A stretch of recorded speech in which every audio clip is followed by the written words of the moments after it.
Yo, coming to you live once again from Philadelphia because Trey is on vacation, so he's not here. So we're all live from our respective locations in the greater Philadelphia area.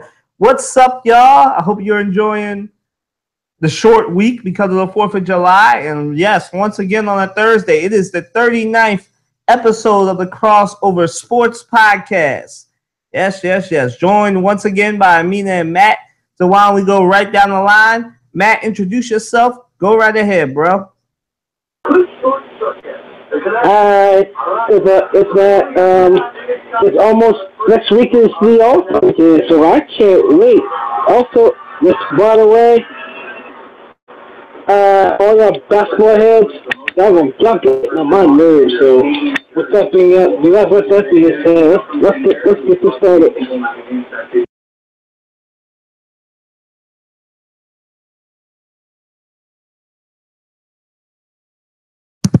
Go ahead, Amina.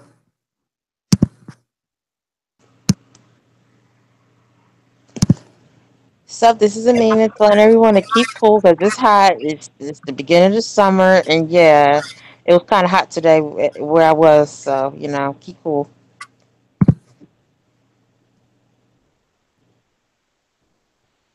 Yes. All right, y'all. Hold on, let me. Yes. So once again, as we always start this show, we start with our crossover hot takes. For those of you this may be your first time listening, our crossover hot takes are anything you might have seen in the description box that I said we talk about. We're focused on sports, but we have some pop culture and entertainment and other news sprinkled in here. But this is the part of the show where we get into those things. So we're gonna get right into it. So these are topics that are not necessarily sports related, but we try to have a good mix and try to appeal to other people. So here we go. So guys, has Donald Trump lost his mind by attacking reporters who criticize him? Last week we ain't talking about it, so we're gonna hit it this week. So go ahead, Amina.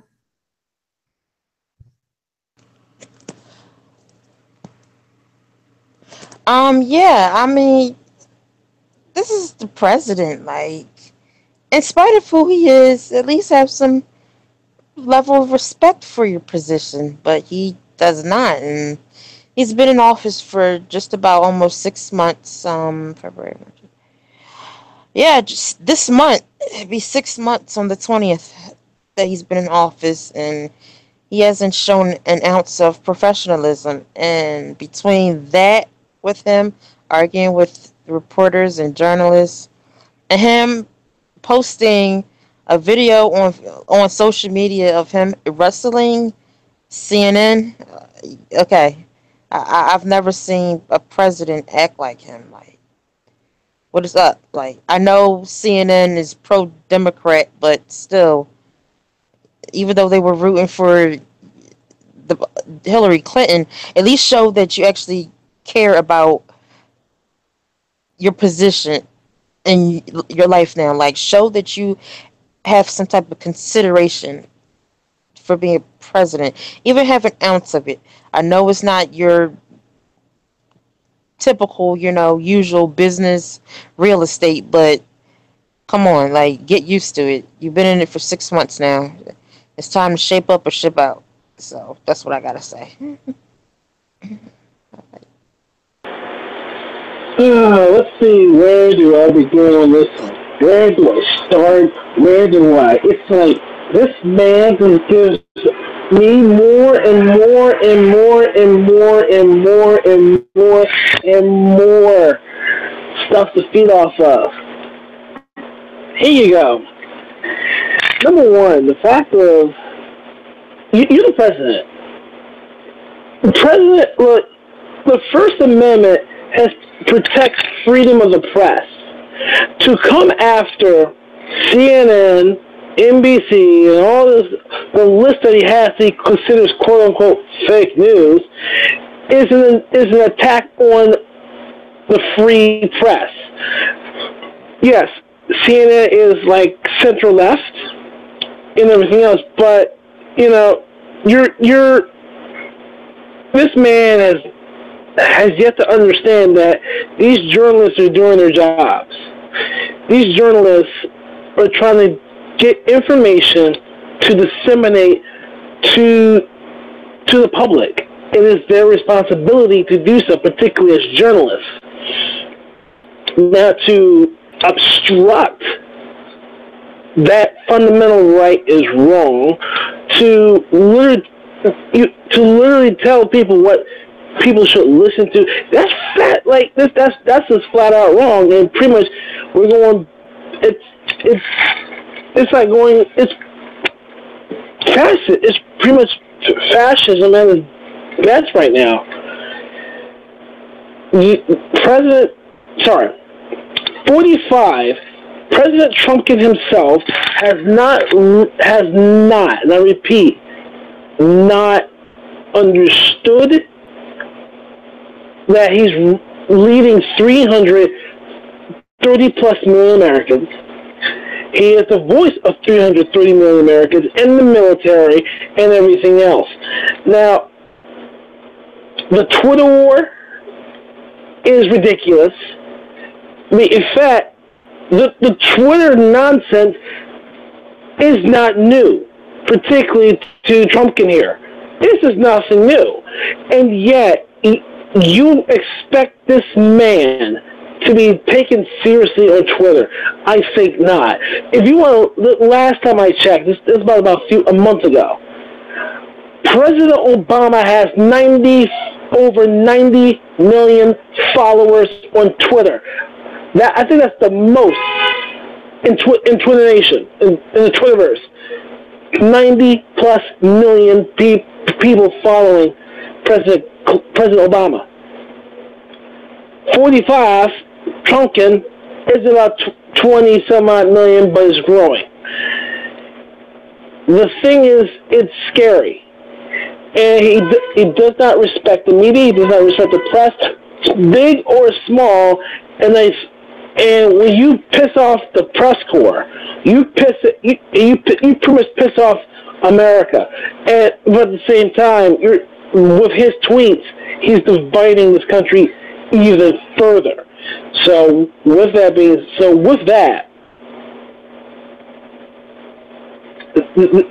this man has given a lot of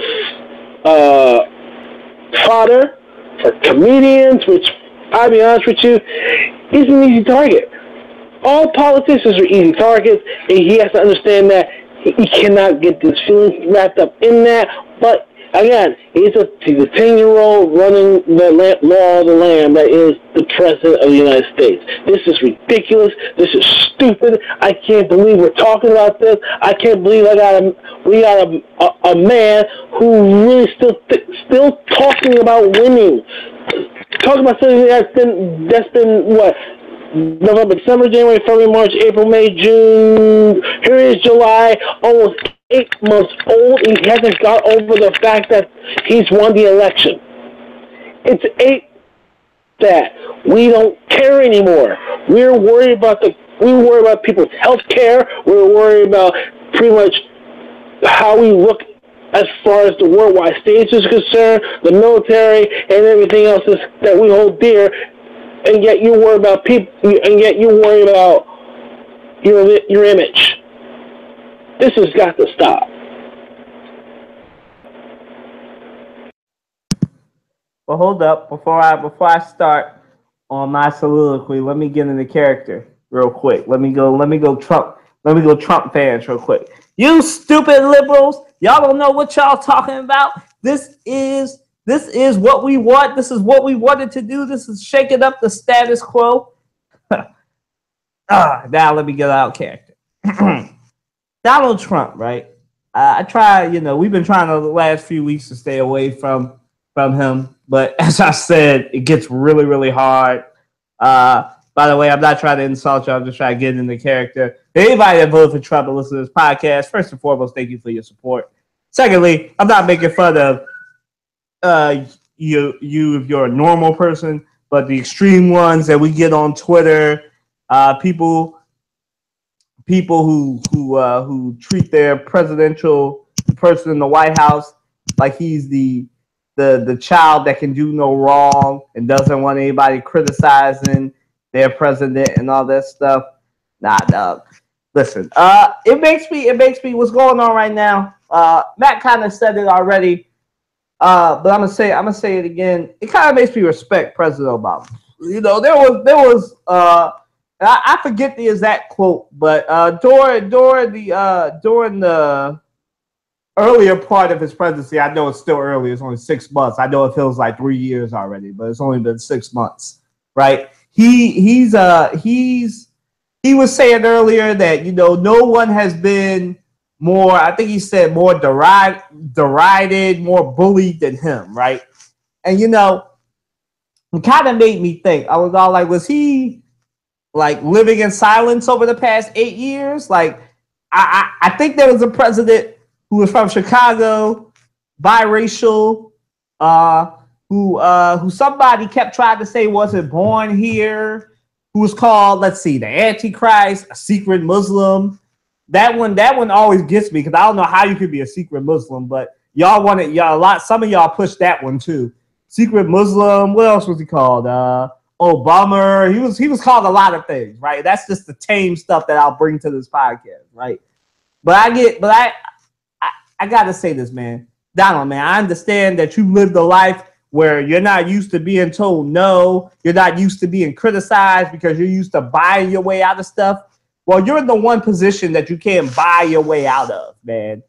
Listen, that is journalist's job. As a journalist myself, that's our job. Our job is to report the news, and you're in the most important position in the country, so you are news. No matter what you do, you might say it's fake news because they don't say that everything you crap is gold like Fox News and Breitbart do, and that's because you employ half of their consultants in your cabinet. So of course Fox News and Breitbart ain't gonna say nothing bad about you. But you know, and when you get your news from people like Rush Limbaugh, who we just despise in Philly, let's be real. He destroyed his rep in Philly, and those of you sports fans know why he destroyed his rep in Philly, right? And you know, you listen to people like that. You get your news from Alex Jones. You call CNN fake news, even though CNN is the most middle of the road out of the two between Fox News and MSNBC. And your war isn't really working because CNN has had the best ratings it's had since you got into this one-way war with CNN, which you're not going to win because all they're really going to do is report everything you say as news, and people are just going to tune in. So the sooner you realize that you need to act like an adult, the sooner the attacks that you Kellyanne Conway and everybody else think are attacks will stop. Take care of healthcare. North Korea just launched the missile on the 4th of July. Take care of that. Stop. Try not to look like an idiot on the world stage this weekend. Try that. Try to focus on your upcoming meeting with the devil himself, Vladimir Putin. Go ahead and think about that one. Stop thinking about what MSNBC news anchors are saying about you. So the heck what they said that they think you had sex with your daughter. Did you forget that you actually said that if she wasn't your daughter, she'd probably be your wife? So don't be mad when people use a material that you actually said. No one said, I like to grab them by the private parts. You did that. You do a lot of stuff to yourself, man. You need to act like president, like you are the president of the United States. Like you literally are making me miss the George W. Bush days, the Obama days, which weren't that long ago. And you're making me miss all the presidents that I grew up with. Bill Clinton's, the George W. Bushes, the Obamas. What is wrong with you, man? You would think 6 months on this job would make you're coming up on a year in 5 more months, man. You gotta act presidential. You stop tweeting. I don't care what the people say. I don't care what the crazy trolls and the crazy people who love the unfiltered news are telling you. I don't care if Steve Bannon himself is telling you, yo, boss, keep tweeting. It's great. No, it's not. No one wants to hear you tweet every day at 3:30 a.m. I'd really like to start my day without turning on the TV or looking at my tablet and seeing a news alert from what you said at 4:30 in the morning. Dog, go to sleep. You're 70 years old. Get your sleep. Stop it. Well, 71 now. Stop it. Stop it. Act like an adult. Act like the 71-year-old you are. Stop acting like a 17. Stop acting like the numbers in your ages are reversed and you're 17. Stop it. Stop listening to those people in your cabinet. Stop it. Act like an adult. Act like the president. Stop being mad at people so much that you got to start with the tweeting. And another thing, man, your main job as the president is to protect the Constitution. I'm pretty sure the first 3 amendments, the first one was free speech, and the other one was a free press. And you saying everybody, not Fox News and Breitbart, is fake news is not helping you, man. You pissed off the 2 main parts of the country that you want on your side, and you want to keep a good relationship with. First off, on your first day, you pissed off the intelligence community because you refused to believe that somehow Russia could hack the election. I don't know how you didn't believe that, but that's beyond me. The second thing you did is you're pissing off CNN, and then you're putting trolls on a level they shouldn't be on because you're retweeting their fake videos. You basically just did a microcosm of 2017 because you retweeted a video of what you did to Vince McMahon and I know I'm gonna piss some people off when I say this, so I'm gonna say it with caution. At Kyler W. Watson, if you got a problem with it, you tweeted a fake sport, wrestling, WWE specifically. Not all wrestling is fake. I realize it's a sport. A fake sports entertainment. A fake arena of sports entertainment. So you tweeted what you did to Vince McMahon 5 years ago, and put, instead of Vince McMahon, you had the guy who created it had CNN cropped on it, right? And so then you had a news conference, which was basically fake because you followed the dictator's playbook of asking Poland to bring pro-Trump people in so it can look like you're actually liked in a country that you're not actually liked in. So you just pulled off the biggest fake news conference after tweeting a fake video. Dog, you want to talk about fake news? You are the embodiment of fake news. Everything you do so far, this presidency has been fake. You're trying to act like we're winning. You don't have a budget. So really, this economy right now, in your 6th month of the presidency, see, most people have a budget by now, but not you. Not you. Right now, you're still riding off of Obama's coattails. No matter how much your fans try and spin it, no matter how much Kellyanne Conway tries to spin it, you don't have a budget right now, so you are on Obama's coattails. You're really riding Obama's budget, and you're trying to repeal everything except the budget. You're doing everything the opposite of what you should be doing as president. You're really acting like you want to be a one-term president. And I'm not sure you'll be a one-term president, but you're acting like it. Go ahead, Matt. Before I blow it down. Look. I mean, you hit the nail on the head. I mean, I'll tack on this. Like I said, the comedians, you give the comedians so much material. It's so much so. Stephen Colbert has surpassed Jimmy Fallon now. That's how awesome it's gotten. But again, the fact of the matter is, you have a man who just does not get it. You have a man who just does not understand the laws that are put in place because of the histories that has happened in this country. You do not understand. This man does not understand the racial divide. This man doesn't look. I'll admit, not all business people are good politicians. We have seen it.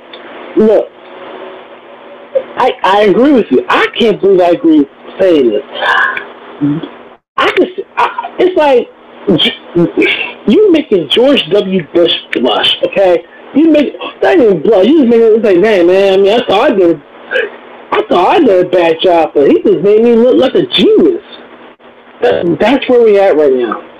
And as far as you're mad, I believe this man is mad because he has helped millions of Americans get what we need, which was health care, which was the economy bounced back, and everything else. And I agree with you. He is riding off Obama's coattails, but yet he does not want to admit it. Plus, you have a pretty much a Republican Senate who really don't understand, who are trying to rush their own version of health care, which is a joke. I mean, this whole thing is a joke. And you're going to tell me, you have all these things going on, plus all the other more important stuff that has been on the hush hush. You are more, how much am I looking for? Your head is somewhere else because you worry about your image. Well, how about this one? If you're so worried about your bleeping image, why don't you do your bleeping job, okay? Be the President of the United States. Do your job. Your job is to protect and defend the Constitution of the United States. And if you have not yet read it, you still have time to read it. You've been in this job for pretty much 6 months. You have not done jack squat. You have passed executive bills, but you have not signed anything into law. You have not done anything. Never mind being a one-term president, this man might be impeached in 2 years. Because I'm not really agree with this. The Russians got that man in because, frankly, this Trump is a puppet. This man is pretty much an idiot. And Vladimir Putin has got that man on the string. And as far as I'm concerned, this country that we live in, these United States of America, which honestly has a very, very, very, very, very, very, very dark history, whether you want to admit it or not, it is being played right now. And you know what? The press is doing their job. The press are doing what they're supposed to do, whether you agree with it or not. Their job is to report the news. Alex Jones is a joke. Him doing InfoWars. I mean, sitting here with these bumper stickers to say Hillary for prison 2016. Look, Alex Jones is a conspiracy theoristic nut, okay? This man, as far as says 9/11 was an inside job, okay? And at first I kind of believed it, but I did more research. It's like something, whatever. But it's a conspiracy theorist nut. I mean, he's probably one of the same people that if you want to prove his masculinity, he was actually took a staple gun and really stapled balls next to right on the tables. He's one of those people. But everybody in mom on Fox News just flat out image, particularly that Tommy Lauren chick that was calling everybody snowflakes and stuff. Well, guess what? Don't forget, enough snowflakes to shut down a city. But I'm getting off topic. The fact of the matter is simple. The reporters are doing their jobs. If you want the fact of doing their jobs, chances are you're not doing yours.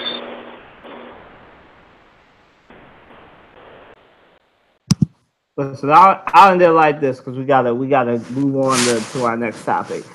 I'm sorry for those of you that you watch the show or you stream the show later. For a break from politics, I apologize. This will be the last. I promise this will be the last one we do on this show, right? Or for this episode. But ultimately, this right. This is what I'll say about it. This is what I'll say, and then we'll move on.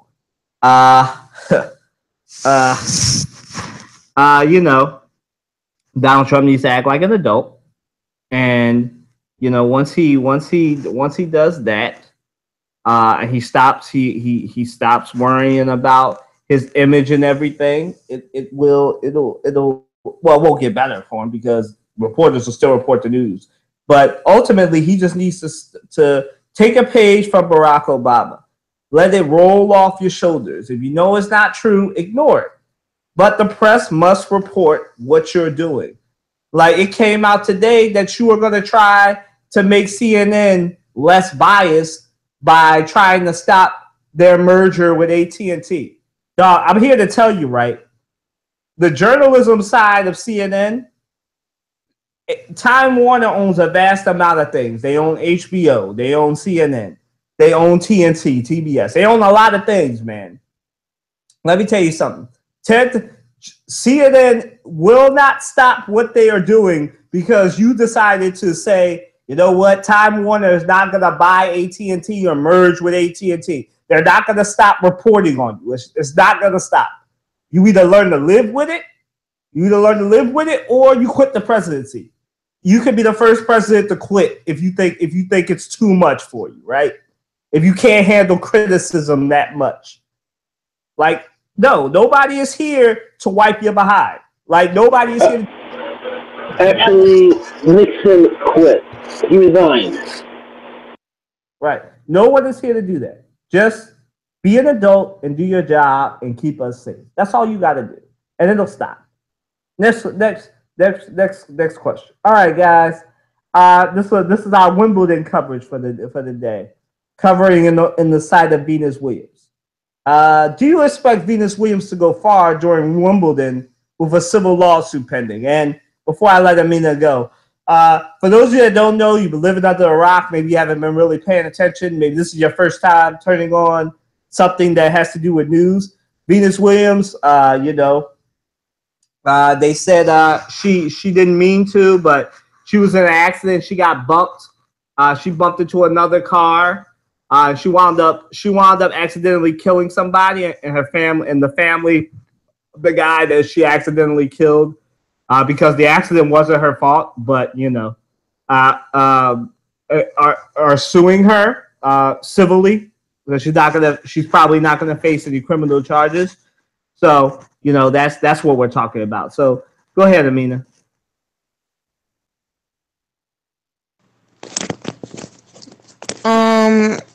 Yeah, I found out about this situation like I guess a couple days after it happened. But considering who her and her sister are in the world of sports and in the black community in general, I believe that someone is out to get her. Her and her sister have basically gone through their entire tennis careers with no controversies, no scandals, no nonsense, no shenanigans. You don't hear bad things going on with them in the media.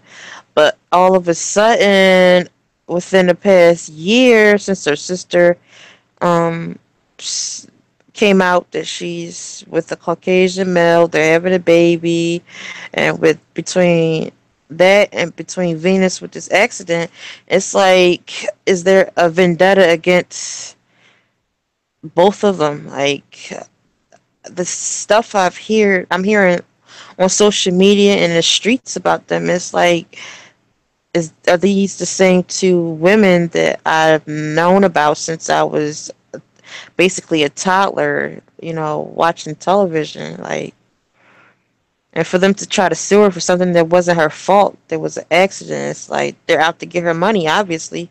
I mean, both her and her sister individually are multimillionaires.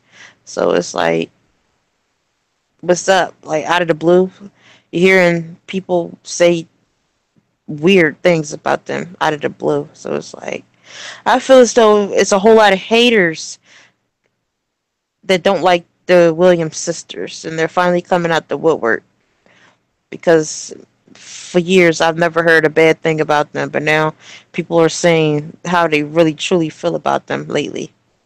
So in terms of her tournament, it may go good, it may go bad, we don't know, because we can't tell the future. But I feel as though they might try to do something to see that she won't win if she competes. I don't know, but we'll see what happens. And that's what I have to say on that topic as of right now until we get further developments. Put it this way, from what I understand, I haven't really, I haven't known too much about it, but from my understanding, it's an opportunistic move. That's what it sounds like. That's what it feels like. It's an opportunistic move because let me tell you something. Let me back up before I go any further. The loss is a loss, no matter how you slice it. And we can't trivialize one's loss no matter what. With that being said, I to to sue somebody over a car accident, Mhm. and it was not the it was so in this case, car accident happened and the person died. Serena did not, and let's say Serena did not cause the car accident. So, with that being said, you want your emotions take the best of you. I mean, don't get me wrong, you don't get emotional anyway. And you guys, oh wait, so it is. Boom, sue. But civil suit, wrongful death. Um, I think it might be thrown out. I hope it's thrown out because honestly, not I don't want to go on the race. I don't want to go on the race angle, but I'm tempted to go there. But either way you look at it, it's simply this: really, seriously, you're done, really, until the facts come out and figure who was at fault. I will hold off on a lawsuit. I don't care who it is. It could be your neighbor right down the street. I will hold off to think of that. So whose fault was what? Before I sue anyone, anybody, anywhere, any place. I mean, next thing you know, you wasted taxpayer money. We ain't got time for that. And as far as women is concerned, she'll be fine. Look, look like in any occupation you do. You take care of your personal life personally, but when it comes to going to work, put in the work out, put in the work, plain and simple. I mean, Venus should be fine. And, like as usual, she ain't one whole thing anyway. So we'll see what happens. But yeah, she'll be fine. Yeah, let me say this. Obviously, as Matt said, our condolences of the crossover family to the family. Loss of life is loss of life. No one's trying to make light of that. But I really do think it's kind of opportunistic. Now we don't know the racial makeup. We know it happened in Florida. We don't know the racial makeup of the people and who they were. So I'm not gonna go there because I don't know who these people are. Uh, but you know, it does seem kind of opportunistic because the police came out and said like she was at fault because I don't know. I guess she was going and the light changed. Maybe it was a yellow light or something, and she was caught in the middle. She couldn't stop or back up. Another car was coming in too fast. They hit her, and that forced her up, which caused this man, unfortunately, to lose his life because another car was going too fast behind her and everything. And literally, I guess that's all the family or the lawyer. I shouldn't say the family. It might just be the lawyers because this could be a case of lawyers telling them you got to sue her because of who she is, and they may think this is a slam dunk until all the facts come out and everything. But you have this thing where Venus Williams, great tennis player. Let me just say this: I expect her to go far. I mean, usually she makes it to about the semifinals or the round right before the semifinals before she loses. But with all this going on, I'm gonna go out on a limb here and say, barring like some player that's like younger, faster, and like has all the things to exploit how old she is because she's 37 and all the tools to exploit the weakness in her game. Uh, because this is the best chance Venus has had to win a title in a while. Because most of the time she winds up in some way facing her sister and she loses. But so this is the best chance she's gonna have this whole year. Is the best chance she's gonna have to maybe win like one or two titles, so she can like ride off into the sunset because she's married. I think she got a kid too. So she's got a lot going on with her. But I am so unfortunate the loss of life, and it does seem kind of opportunistic, but I think she'll be fine. She's obviously taking it hard. They asked her about it after she won her first round match, and she broke down in tears. So she's obviously taking this loss hard. It's just another example of, as athletes, how you have to be cautious with everything because athletes, some people, some fans too don't understand why athletes are so cautious, why they always have an entourage, why they try to make sure that they keep their appearances sparse besides what they have to do for their advertisers and different things, because when they're out in public, they have to be so careful because any move they make will be scrutinized, or depending on what they do, they may be sued. This is why I really understand the cautiousness of athletes, because you see what happened to Kobe and his little incident a couple of years ago. You see what happened to OJ was like the ultimate example and everything. But this is why athletes are so cautious. And as far as Venus Williams, she'll be fine. I fully expect her, if they don't throw it out like Matt predicts, I fully expect her to be able to win the. I fully expect her to, because I don't know if she'll have the stomach for a trial. I fully expect her to either settle, or if she's really feeling like going through it, then go through the trial phase. Fine. But, I fully expect her to settle because I know she probably does not feel like dealing with this. So she'll probably just settle, depending on how she's feeling. But that's my prediction.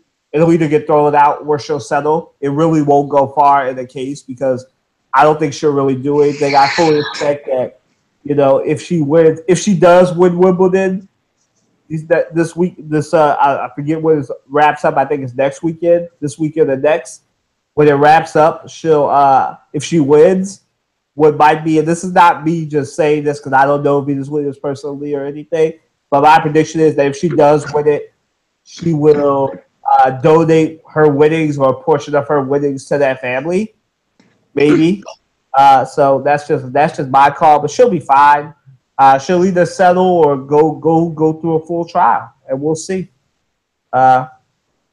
Matt or me, you got anything to add, or y'all want to move on to the next one? We can move on.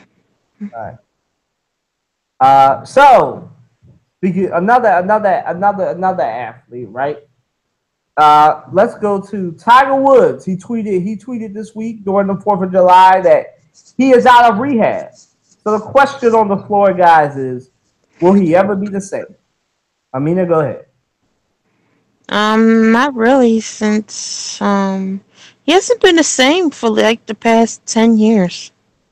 I mean, I used to watch. I mean, I'm not a big golf watcher. I mean, I watch a game here or there, but he's not relevant to sports anymore. If you, sorry to all your golf fans, but Tiger Woods is not relevant anymore. His days are over, and I think between when the situation happened with his ex-wife, all the way up until now, it's like a domino effect.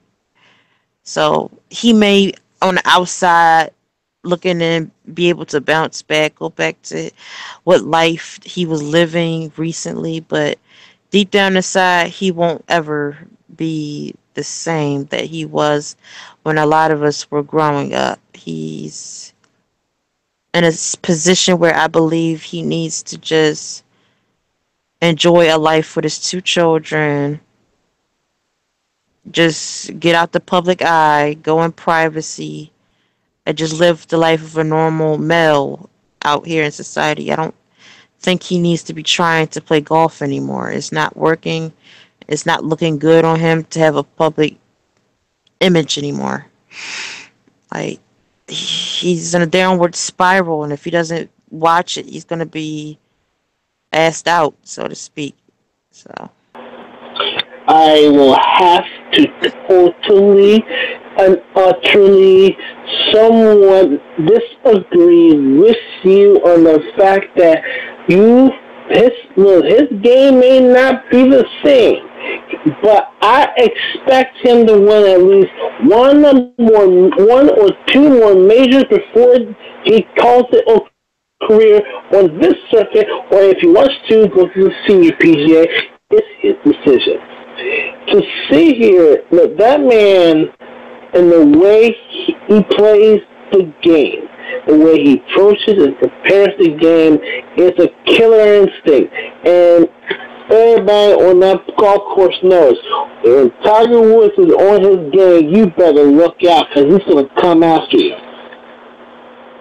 I don't think he's done. I don't think he's done at all. I mean, Father Time has been undefeated, but let me tell you, he's not done. I don't think so.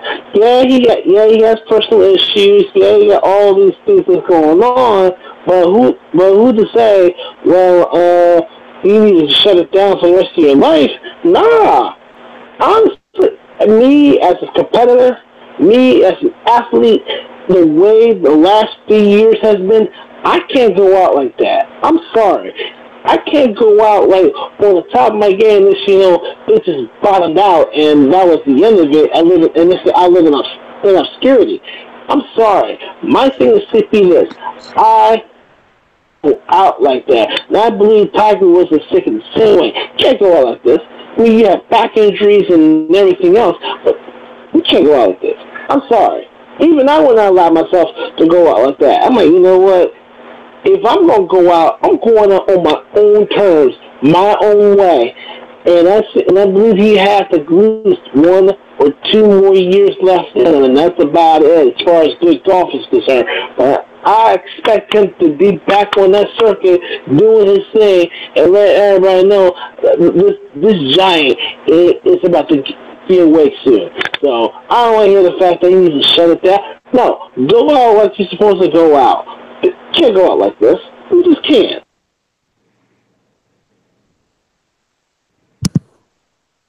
I'm gonna say, I kind of, the last time we talked Tiger Woods, I kind of talked about this. I kind of agree, but I agree with Amina a little bit, but disagree with her on one thing, and I do agree with Matt. I don't think he's done.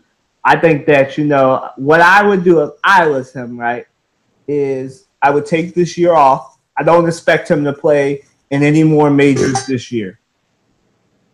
I don't expect him to play any more majors this year. So what I'll say is, he's gonna get he went to rehab. He got his help. I wrote an article about that, and I kind of called it on this podcast before that. If I was Tiger, I go get help. I go spend this year with my family. Go train as hard as I can, because my thing with Tiger isn't that obviously he lost it. A lot of people joke, and I've joked before I've had this podcast off air. I've said that he hasn't been the same since his wife caught him cheating and everything. But that's just why I say in passing. But Tiger Woods, he needs to really figure out, because really, if we're really looking at his game, he hasn't been the same since he hurt his back. Tiger Woods' game depends on his back. He plays very aggressive, very, very. It's basically like he's accessing like all the strength that he has into his golf game. So he plays very fiercely. He plays sort of like Serena Williams does. You can see the styles of their.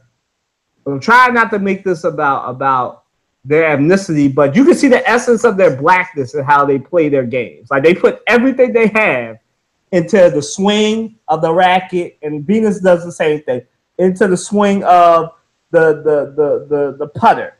And so, with him, he just needs to get back on the horse, train, but spend time. Take this year, the rest of it, because I think, and Matt can correct me if I'm wrong, I think the only major left is the U.S. Open coming up in like September, right? I think that's the only one left. I think everything else. I think you're right. Yeah. So the only thing left for him to do as far as this year, major-wise, is the U.S. Open, right? Because I think that's in late August. That's right before Labor Day. So I think the British Open too. I'm not sure. Oh yeah, the British Open is in July too, but he won't play that. The U.S. Open, I think, is the last thing that they have, right? So I would, if I was him, I would take this year off. I don't think he's done. I think he has 1 or 2 more years left. Because in my imagination, this probably won't happen. I imagine him and Serena going out like retiring the same year because they kind of came in together. Her Venus and him. So I kind of imagined all three of them, and they're basically all the same age in their late 30s. I think he's 40, but he's the oldest out of the three of them. But I definitely imagined them all retiring within the same year, like that greatness just retiring together. So I want him. So if Venus can still play at 37, and Tiger Woods, he just needs to the block with him. It's all mental with him. I'm not a psychology major, but it's all mental with him, right? He just needs to get out of his own way, and I think he'll win one more major. I definitely think he'll tie Jack. He might not beat him, but he'll tie Jack. Go ahead, Amina. It sounded like you had something to say. No, I agree. I mean, if he has more in him, then sure. But right now, he doesn't need to be in the public eye. He just needs to get his life together, and then maybe do something for a year or two, then go out. But outside of that, he just needs to chill for right now, get his mind together.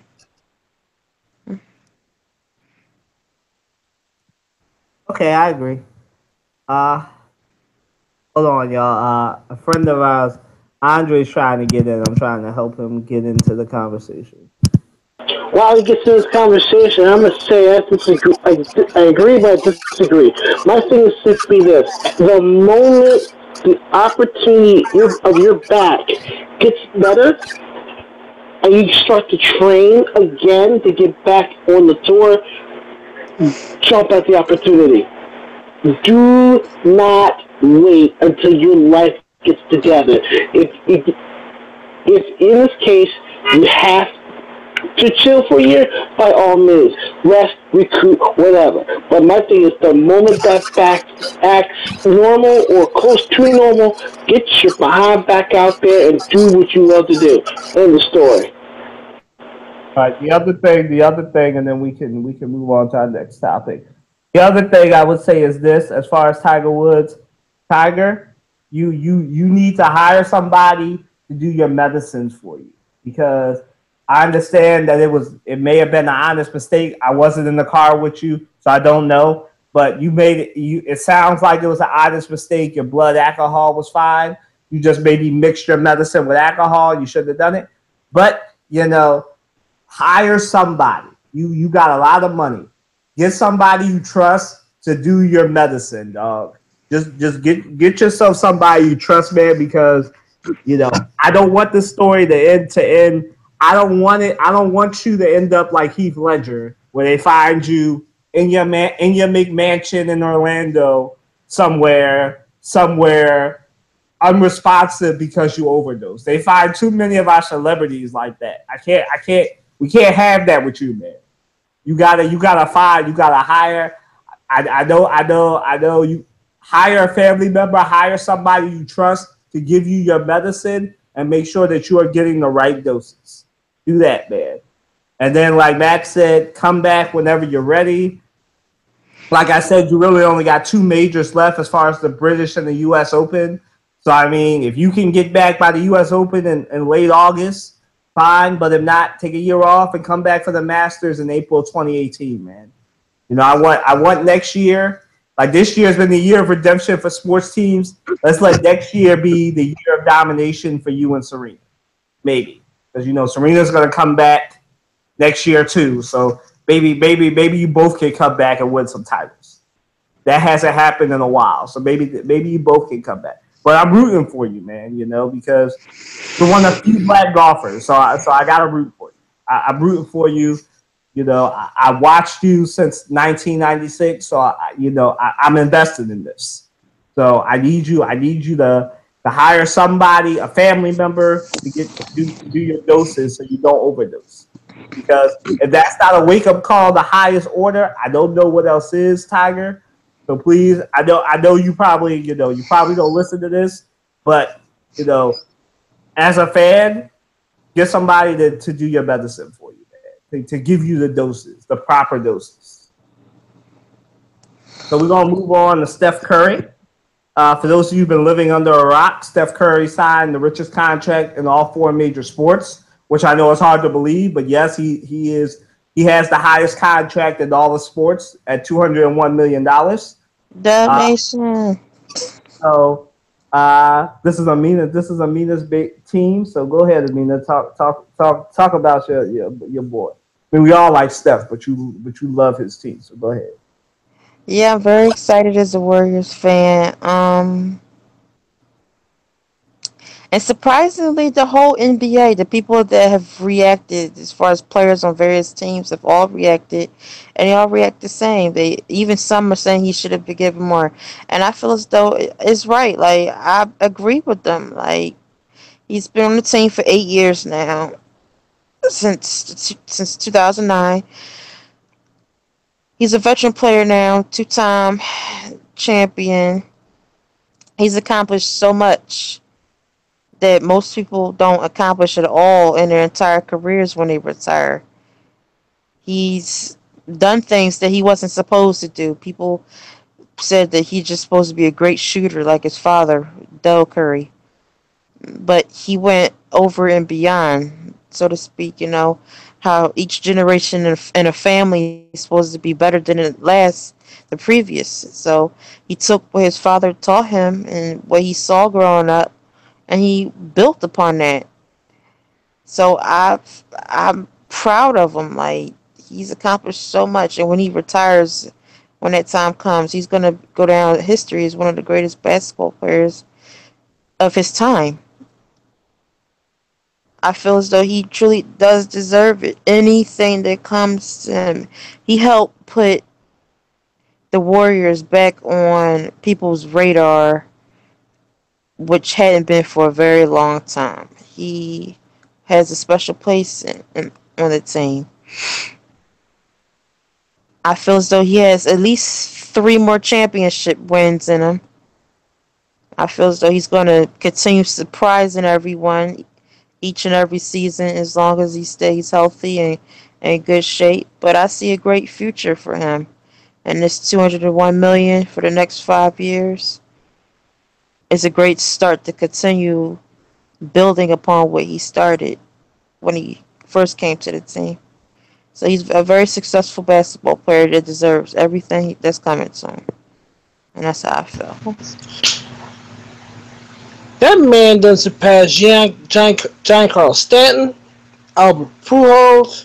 That Hmm. man surpassed literally a few hockey players. Never mind the NFL. The NFL is kind of pissed off about that. And for him to get, and I forgot the number. I actually forgot the number. But 201 for how long? for 5 years. Give me a second. 201, 5 years. Yep, do the math. You blow your mind. Hush out for the 5 years, 200. Wait, hold on. 40, 40 million a year. 40 million a year. Unheard of. Beautiful. Oh, hush your face.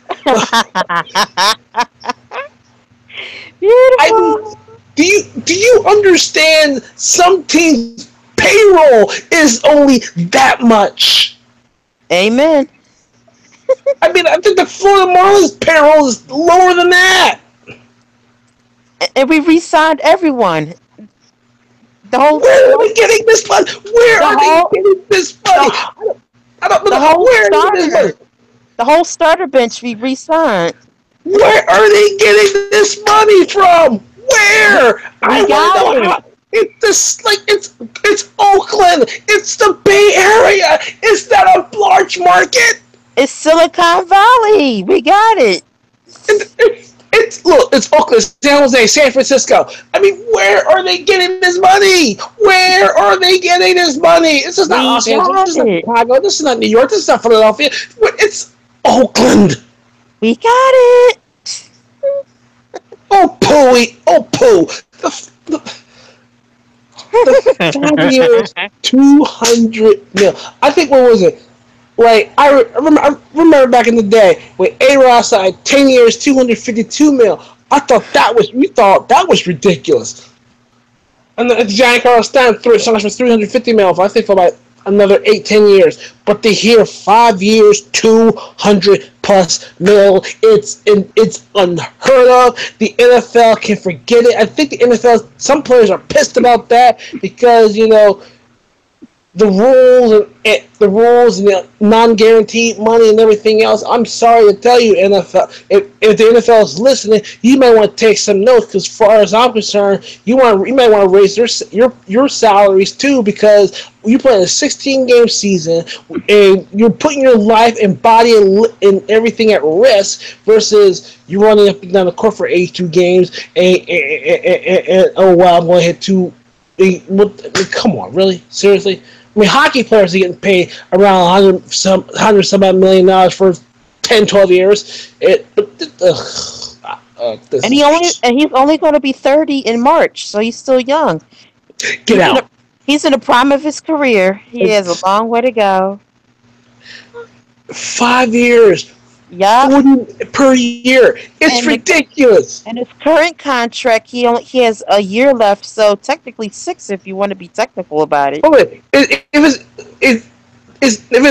was the case, that's an extension. Right. Because he only has 1 year. His current contract, he only has this coming season left. But after this, it starts to 5 more years. I gotta check. But if that's the case, it's probably a brand new contract because that 1 year don't mean nothing. If that was the case, if he had 1 more year left, it would have been a 5-year, $200 million extension. I did not hear the word extension. Me neither. All I know is that his current contract, he has 1 more year, and the next one he just signed is 5 years. Either way, I kind of take it. Either way, the Curry family are laughing all the way to the bank.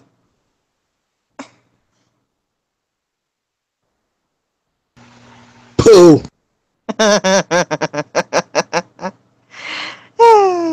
Yeah, I'm just sorry. I'm helping Andre get in. He's saying he's in, but I'm not seeing him. Trying to work on him.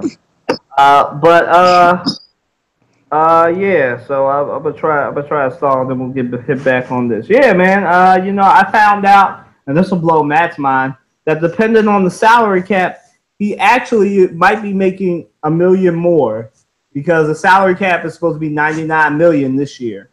So if it stays at $99 million and it don't jump up by the time October roll around, he'll actually be making $41 million a year for 5 years instead of 40 because his 40 or 41 or 42 mil depends on the salary cap. So he'll either the salary cap stays the same that it was this year, it'll be 40. If it jumps up to what it was supposed to be, 150 to 200 mil, then he'll make 41 or 42 million for the next 5 years. We have all our starters. And they actually said that if he wanted to, he could have signed a 6-year deal, but he left. It could have been for 50 or 60, but he wanted them to re-sign Clay this year and then the year after Draymond. So he only took 40, but he could have taken 50. And we have all our starters, and then we have 2 new players on our team that are beasts. We're good to go. Hey, you know what? I'm glad we're talking about this in the podcast. How unbalanced the NBA is right now. I'm like, geez, we are so good to go. It is amazing. I'm happy. I've been happy all year. No, I'm putting you on the spot. How long you been a Golden State Warrior fan? Don't say 4 years. Since middle school. But anyway. Yeah, I'm happy. We got 2 new young players. But it doesn't. The fact of the matter is, 5 years, 40 mil. I think Sports Illustrated, ESPN. They did a comparison, and of all the quarterbacks in the NFL combined, make that much money or make that much money versus Steph Curry. All the NFL quarterbacks combined. Yeah, I think they need to step the game up. Yeah, to Matt's point, even if you include Amina's baby, Derek Carr's new salary in there, it's only like $190 million. Whereas if you combine Steph Curry's, Gordon Hayward's, and Kyle Lowry, because Kyle Lowry also signed like a $190 million extension too. It's like 250 million compared to 198 for all 5 of the top earning quarterbacks. It's hilarious to watch all these NFL players be so upset. We're gonna get to that in a minute, but it's hilarious to watch these football players be so upset.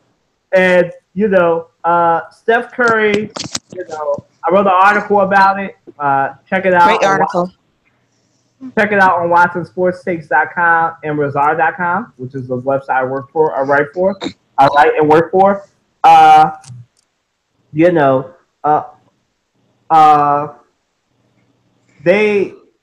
Steph Curry, when he came in, I don't want to underestimate this. Amino went into it, but he was always supposed to be a valuable, good player like his father, like a good shooter. And that's somebody who can give you good minutes and be a scorer, but not somebody who you build a team around. And I'm sick of people like Stephen A. Smith and a bunch of other like armchair basketball fans talk about this. Like, that team would not work without Steph Curry. Like, the way that team plays is built around Steph Curry and how he plays. Had Steph Curry not arrived in the last 3 or 4 years like he has, that team wouldn't be good. Like, they were making the playoffs before like his arrival. But ever since he got his ankle fixed like 3 or 4 years ago, they've been on another level. Since Klay Thompson arrived, all you need is another dynamic scorer. And Klay Thompson, because of Kevin Durant, we're not seeing it as much. But people forgot that Klay Thompson is a dude that dropped 70 in one game. Yes, he did. In one quarter. Like, let's not forget. Like, I know he's over there in China just playing around and 360ing and airballing threes, but that man can ball. Let's not forget that, right? That man can ball. And like Steph Curry has arrived. The last 2 years, he's been in the top 2 as far as jersey sales. Good Christian athlete. Can't knock the man's hustle. He is a great person who's arrived, and he needs to be recognized and held up, because 5 years, 40 million, and this we'll just go into our next topic, man, or 41 million, made $201 million. But that just tells you, because let me tell you something. Draymond Green and Kevin Durant's contracts that are coming up, not this year. Well, that contract is going to be dwarfed by Klay Thompson's contract next year. And then the year after that, when Draymond Green and Kevin Durant re-up and they get like $250 to $300 million a year, like, y'all going to be like, whoa, what's going on with the NBA? And so I just want to point this out. Laughing all the way to the bank. I just want to point this out because most people will be all like, oh, they basketball players. They don't deserve to be one of the highest paid people ever. I just want to let y'all know this, right? Because I did the math because Amina and I were talking about this earlier. Mm-hmm. Basketball players play 82 games, right? Mm-hmm. And then they play a 4 to 7 game series during the playoffs. Mm-hmm. So this is what that is, right? So if you do the math, and let's just say the average playoff series in the finals lasts about 5 to 6 games. Let's do the math. That's 4 series. Max 110 games. Max. Yeah, 110 games. That's almost as much. That's more than baseball players play in their regular season, right? Because 162. Baseball play 102 games, and if you count their 162. 162. I'm sorry, 162. That's almost as much as baseball players play. And NBA, and let's be honest, there's only 2 international sports out here. That is soccer. Well, 3. Soccer, football, soccer, basketball, and baseball. Those are the 3 international sports. No matter how much a lot of you football fans, you want to be like the White House, you want to say it's fake news. You don't understand how the NFL makes $14 billion and NBA players make more than football players. Let me tell you why. Basketball is international. It's the same reason baseball players make more than everybody else not named Steph Curry. It's an international game. This is what happens when you have international games. They get more money than you. It's just the way it works. Have a better union. Right. But I will say that baseball does. Baseball learned their lessons from 1993 big time. They learned their lesson, and you notice you will never hear anything about a collective bargaining agreement because everything is on the hush. Every time it's up or it's about to come up, they resolve it a year in advance. Every time. They know for a fact, 1993, they lost a chunk of fans they will never get back. And it is a national, and they made that game not national, more international to where so they brought it back into the Olympics. And on top of that, the World Baseball Classic has also made it such to where as though these salaries keep escalating in baseball and hockey as well. So it's no secret. The NFL players, and we're kind of getting into our next topic, into our bottom topic before I want to get there. But just strike. I wrote an article about this, and Matt will remember because I talked about this article before. It's time for you to strike. You're not going to get your money unless you make these owners give it to you. And the only way you do that, basketball players, baseball players, and hockey players have done it. Strike. Everybody else has done it except for football players. Football players are the only players who play a tough game but expect money to just be handed to them. No, these owners know that y'all only going to play till you 30, 31, and then concussions are going to get you. So strike. Stop looking out. Stop being individualistic and strike. That's all you got to do, and you'll get your money. Then you'll be up there with basketball, baseball, and hockey players. I haven't even mentioned hockey players. Hockey players are the only players that I know outside of baseball players who can sign like an 8-year contract and get like $200 million.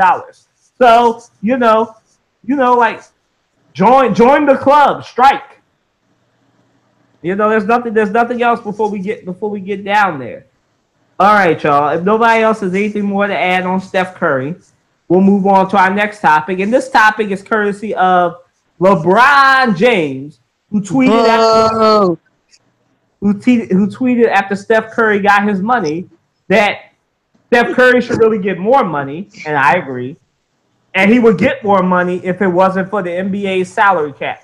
So the question on the floor, guys, is should the NBA get rid of the salary cap and actually pay players what they are worth? Go ahead, Matt. We'll start with Matt. Go ahead, Matt. Okay.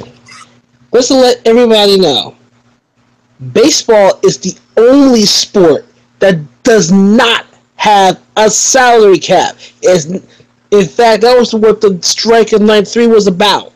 One of the things was instituting a salary cap. But in baseball, it's about the market. Here's the pros and cons of not having a salary cap. It's based on your market. It's based on shared revenue. Now, I'm using baseball here because, for example, cities like New York, LA, Chicago, Philadelphia, I can say Dallas even. Those are big, Houston, those are big markets. Those are big media markets. Now, smaller markets like Pittsburgh, Cincinnati, Oakland, even Seattle, even those are smaller markets, and they will lose out. They will lose out more as far as talent and everything to those bigger markets because those smaller markets cannot afford to keep those players, those marquee players. They have to really give. They can't. They have to. Not. You can't compete. So for them, the lifeblood in baseball, the lifeblood of maintaining your success is through the farm system, and Oakland's a very prime example of that. The Oakland A's. If you watch Moneyball, the A's have always been competitive because of their minor league system.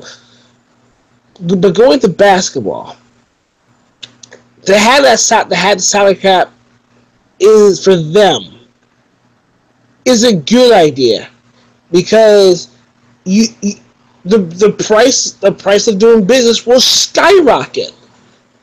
And we see now with the 5 year 200 some odd mil joint what's happened. It keeps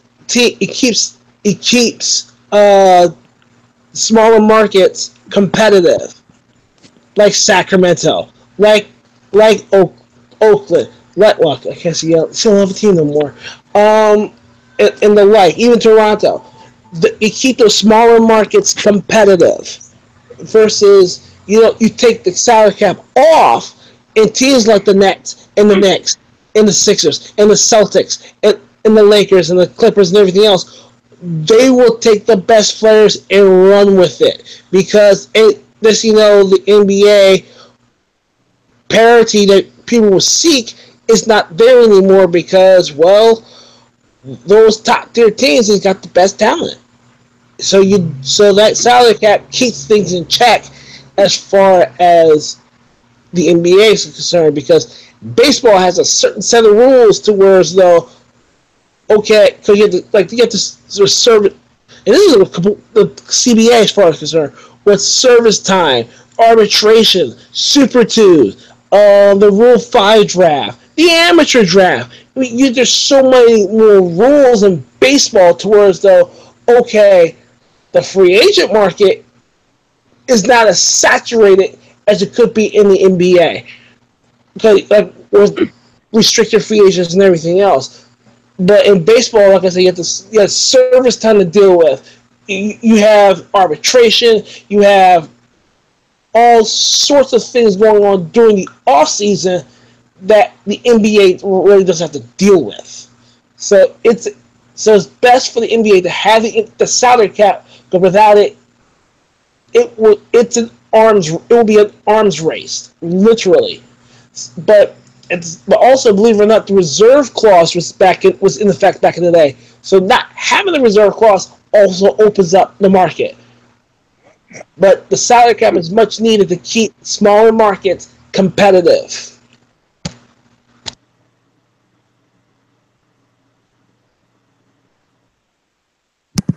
Amina, small market basketball fan. Go ahead. I agree with everything Matt said. Salary cap keeps things checks and balances, keeps things. Wait, like what he said about certain cities being more marketable and certain and others not.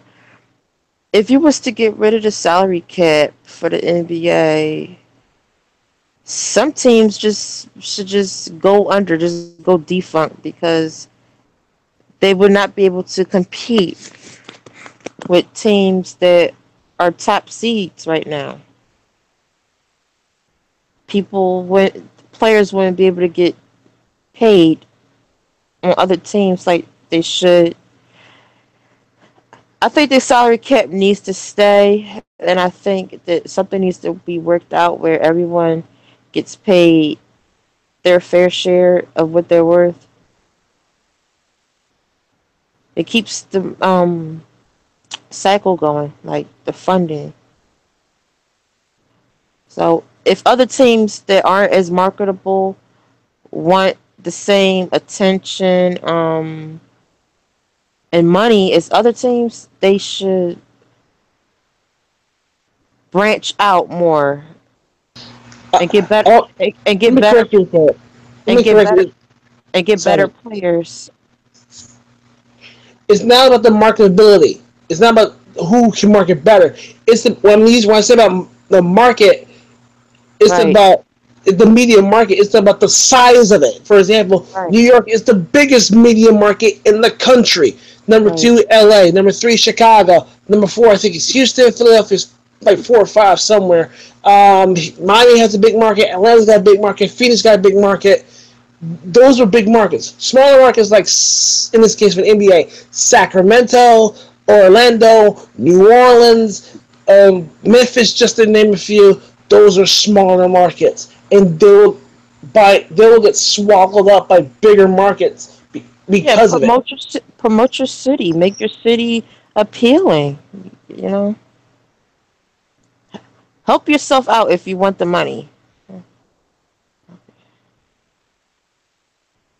Show what you're made of. Well, I think this is what I think, right? I think that there's the salary cap should stay, but what I think should happen is this, right? I don't think there should be years. I think what the NBA has to do, and I don't know how they allocate the money that goes to salary cap. The salary cap. I think what happened this year and why the salary cap decreased is gonna sound like I'm being a conspiracy theorist, but the last couple of years, because of the formation of the super team with Miami and Golden State Warriors, I know Matt hates that term super team and when it comes to Golden State, but because of the formation of Cleveland, of Golden State, and of Miami a couple of years ago, what I think happened was if you remember the last 3 years, the NBA, except for this year, the NBA salary cap has gone up. This year was the first year it didn't go up because they expected it to be, I think they said 150, 190.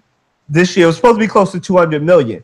And that's what's messing the Celtics up, and we'll get there in a minute, and why they have to trade so many players so they can afford Gordon Hayward.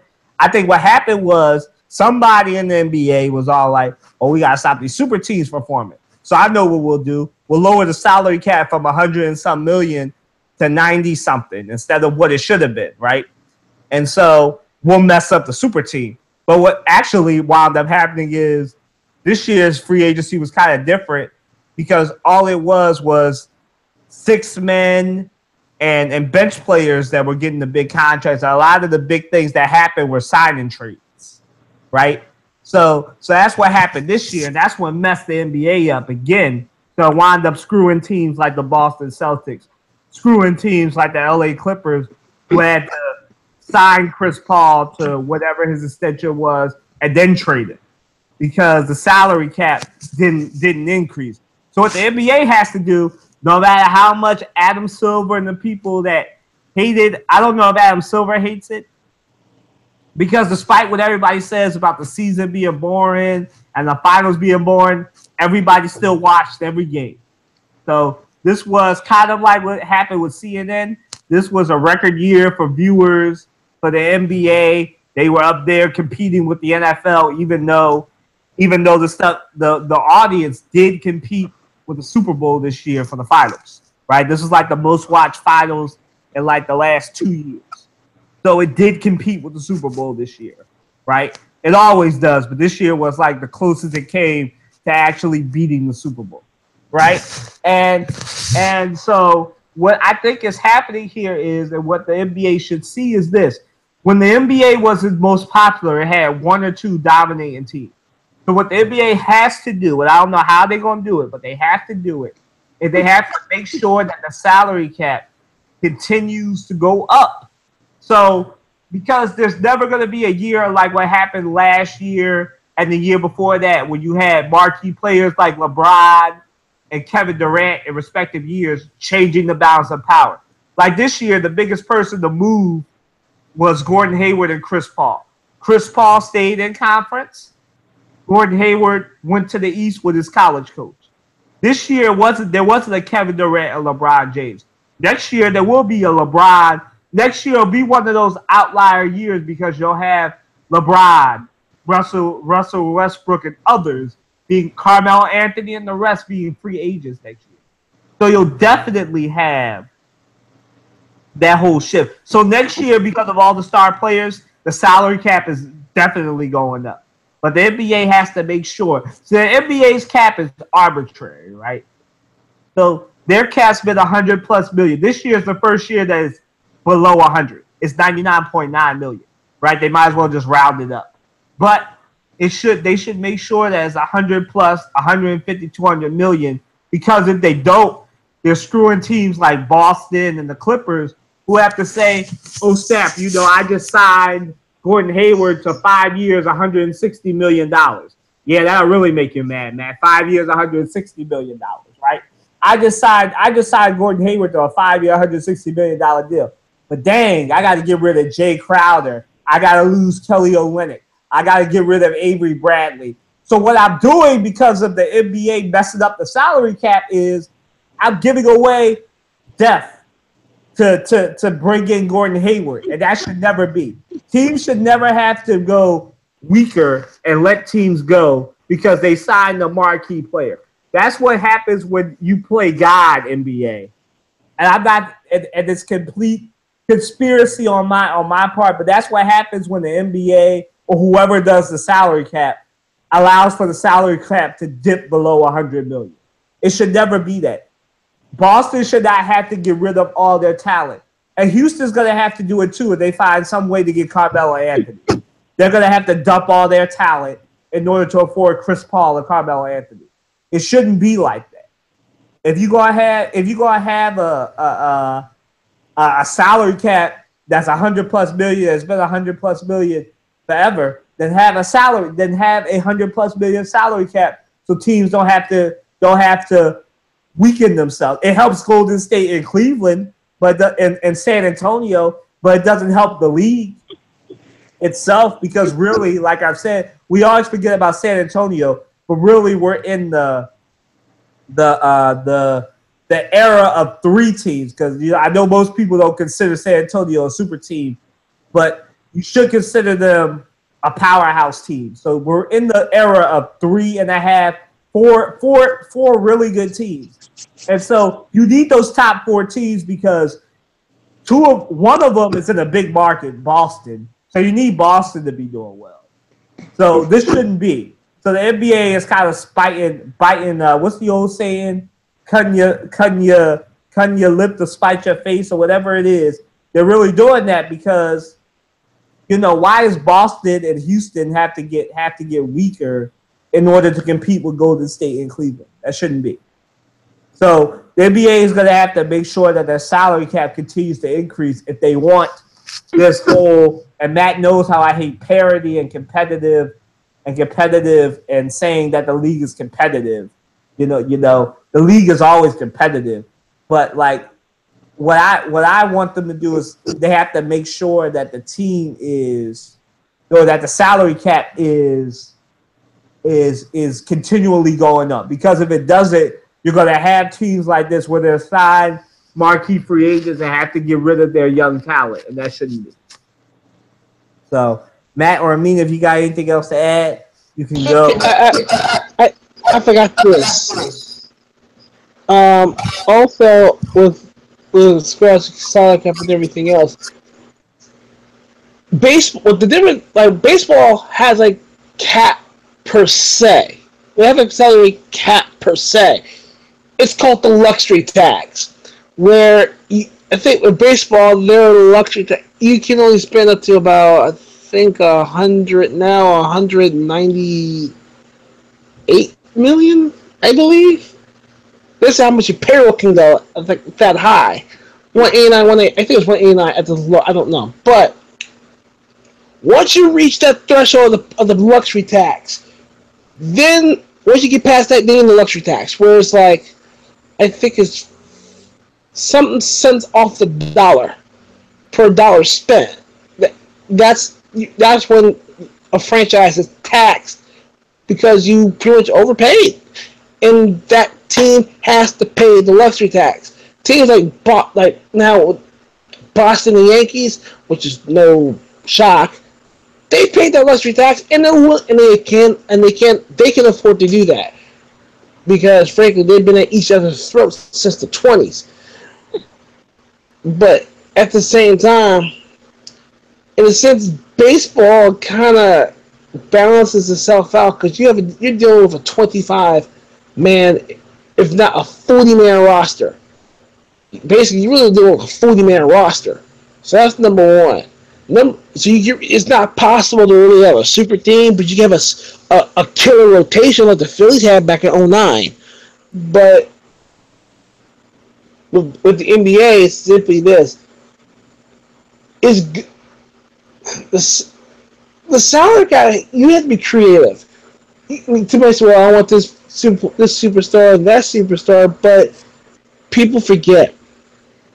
If you know and understand how to draft your players well and have the right role players to put on your team, and then you bring that one or two superstars that you need to get you over the hump in one set title, then the salary cap can work for you. But you have to find creative ways to make sure you don't kill yourself or handcuff yourself by way of injuries and bad contracts and everything else. Or this, you may have somebody that, you know what, you thought, well, he's going to provide whatever service he provides, and next thing you know, he turns out to be a X $million bust, and you have to eat that contract or trade or do something with it. So the salary cap for the NBA works, but as far as in the MLB, there is no salary cap, but there's rules to whereas there's so many rules to whereas though you don't need it, but there really isn't. Like, there is one, but there really isn't one, so to speak.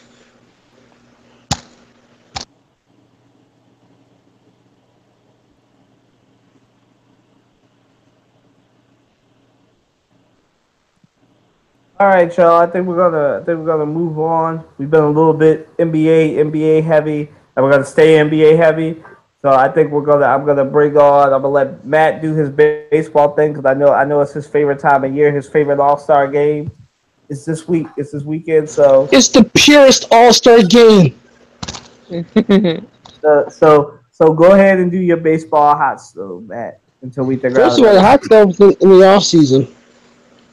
Number one. Number two, today is actually today is actually when the first All-Star game happened in 1933 in Chicago's Comiskey Park.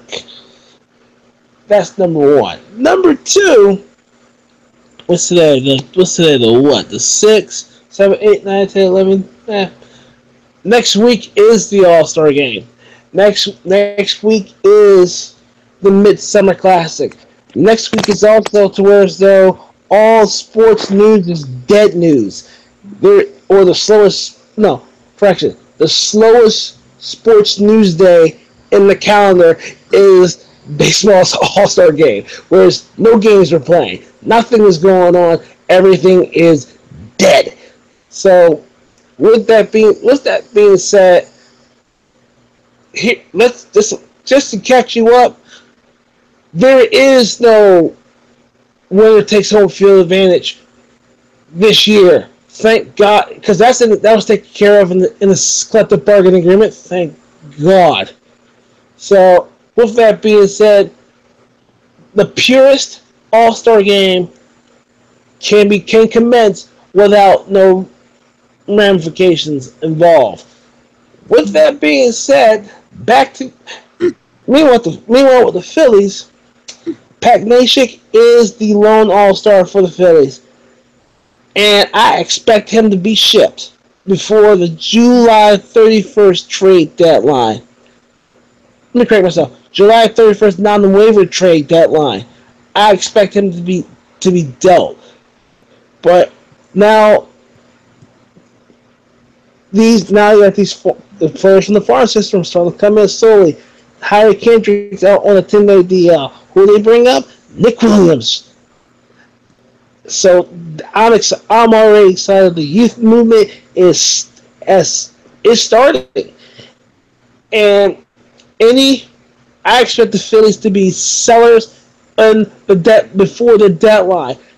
However, not so much in the American League because this year I expect a lot of trade rumors to be pretty quiet and dead because there's so many teams that are in the thick of the wild card / pennant race. So expect this trade mill to be very quiet and very slow. But I expect the Phillies to sell. Because we got a lot of guys in AAA, AA that are playing lights out right now. So, if I was the Phillies, do everything you can to trade Pat Nation, who is going to the All-Star game, with his funky deliveries and everything else. Find a way to sell to the highest bidder and get the farm as much as possible. Because, yes, we are the worst team in baseball, and we have to really get what we can right now in the trade deadline. And trust me, the Philadelphia Phillies have a lot of money to spend. And they're not trying to spend it yet. I think they spend it by next offseason when Manny Machado's free agent, Bryce Harper's going to be a free agent, and best believe the Phillies got to put that core in perfectly so they could bring in said powerhouse free agent and we can be competitive again. 2018, make Philadelphia Phillies competitive again.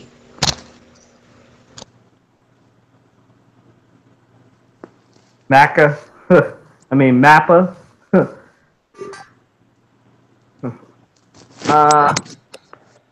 Let me see. What we want to cover first? Okay. So we got two. Well, really one, but we got two non-NBA topics to cover. So, let's go with. Let's see. Do we want to get serious or yeah? Let's get serious. We always have our best conversations when we're serious. So guys, this is something. Occasionally we get into the hard stuff on here. When it comes to this stuff. So, a report came out last week. Now we didn't cover it last week, but this week we're gonna do it. We're gonna do it some justice. So, the U.S. Gymnastics came out. They did a whole report.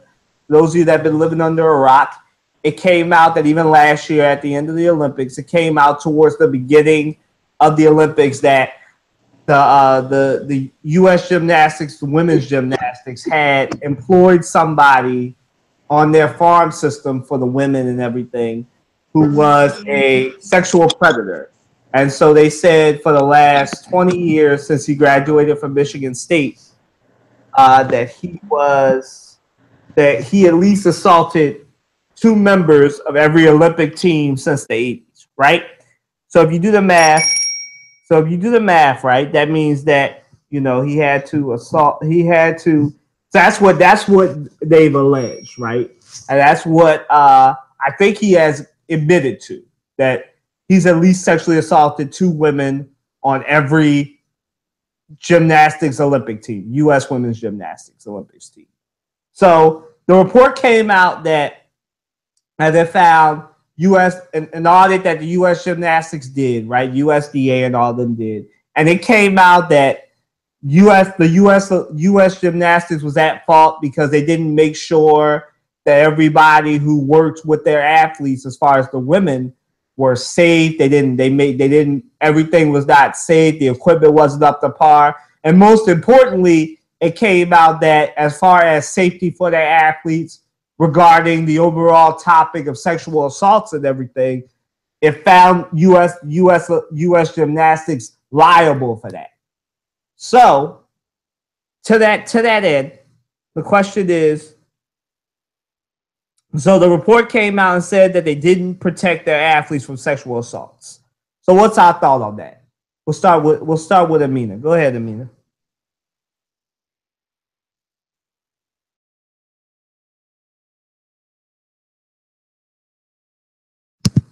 Amina, you there? I know she was here. Amina? Yeah, I'm here. What was the question? Because I muted myself. The report on gymnastics about the sexual assault in that doctor. What's your thoughts? Sexual assault's on the rise in a whole lot of schools, sports, everything. Just gotta watch yourself. I'm surprised that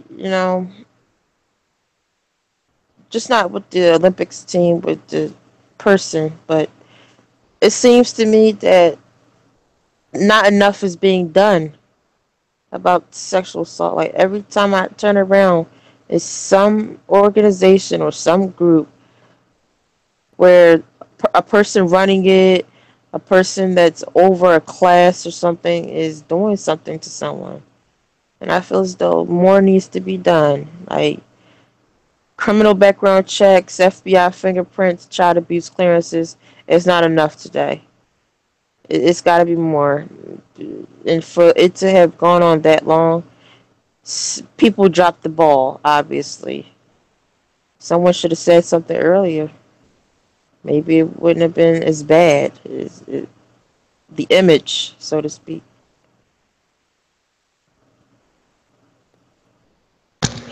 Wait, now,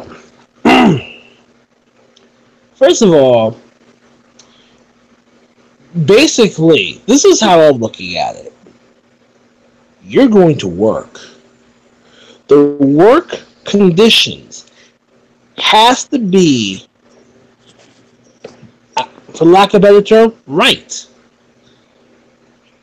Now, if you have, it is up to U.S. Gymnastics to do their due diligence to make sure that their athletes is taken care of, the work environment safe, and I don't know if they get, I don't know as far as pay is concerned, I don't know how to take care of that. But while Kyler was talking about explaining what's going on, the one thing that really got to that really grabbed my attention is how men and women are treated in the world of sports. This is nothing new. This has been going on for decades. And for something like this to persist is an embarrassment to not just U.S. Gymnastics, not just the U.S. Olympic Committee, but just sports in general. You know full well when it comes to gymnastics, your equipment has to be tight, has to be right, it has to be safe. You are the U.S. Gymnastics Olympic team. There is no damn excuse to pretty much have faulty equipment. There's no excuse whatsoever. You're supposed to the best of the best of the best stuff, and you don't train on unsafe stuff. That's strike one. Number two, there is no way in the world, there is no way on God's green earth. I mean, that someone would literally take advantage of these athletes in a very unprofessional way. There's no way anyone should be doing that. And for one or more individuals to go as far as for let's call it for what it is, disrespect these athletes from training to pretty much do what they need to do to represent their country in the realm of gymnastics is just flat out stupid. It really is. This is my view. I do believe that there should be more women training other women in when it comes to training in general. I mean, I believe that's my because not just to cover one's ass, but also literally to say, hey, women do take on. Women understands women is particular as far as training the females concerned. I understand when it comes to men coaching and training other women in particular, there's a different aspect of it, and I get it. But as men, we have to understand that you have to keep a lot of stuff in check, and you can't keep that part of yourself in check when you deal with the opposite sex. You must remove yourself or just flat out quit. There's no point trying. There's no point trying to go as far as say just try to grin and bear it, but at the end of the day, you give in. I mean, if you know if the fire's too hot, get out. It's best you cut your losses and go somewhere else and do something else versus giving in and you lose your job and that's you have a black this the organization has a severe black eye. That's the last thing anyone needs. So with that being said, unfortunately I agree. U.S. gymnastics is very liable. Very, very, very, very liable. Because they allow those conditions to persist over time. It's unfortunate that those young ladies had to deal with that. It's unfortunate that that this has happened to them, and they have to wear that scar for literally the rest of their lives. It's up to us. It's up to us as those individuals to understand. Like you can't be there. Remove yourself. Get out. Take a pay cut. Look, if you have to take a pay cut or take a massive major hit financially, all because you can't control yourself, I'd rather you do that versus sit there and act deviantly. It's stupid. It's silly. It's nonsense. So with that being said, they have an image problem and they gotta fix it quickly.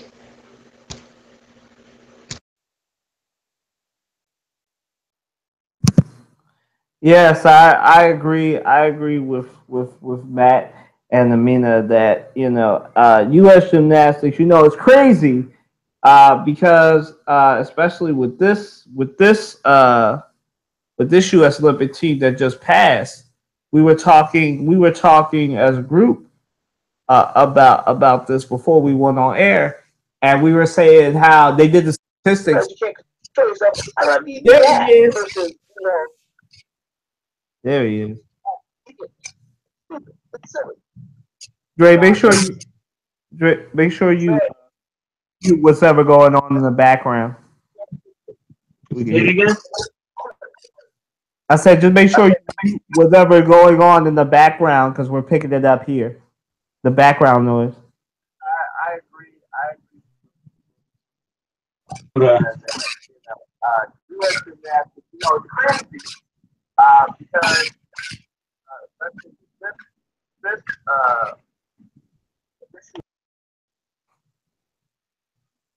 no, you're good. I just said like the background on the we were picking up the delay on the podcast, but you're fine. Go ahead. So we're on the gymnastics sexual assaults thing. You got an opinion on that, Dre?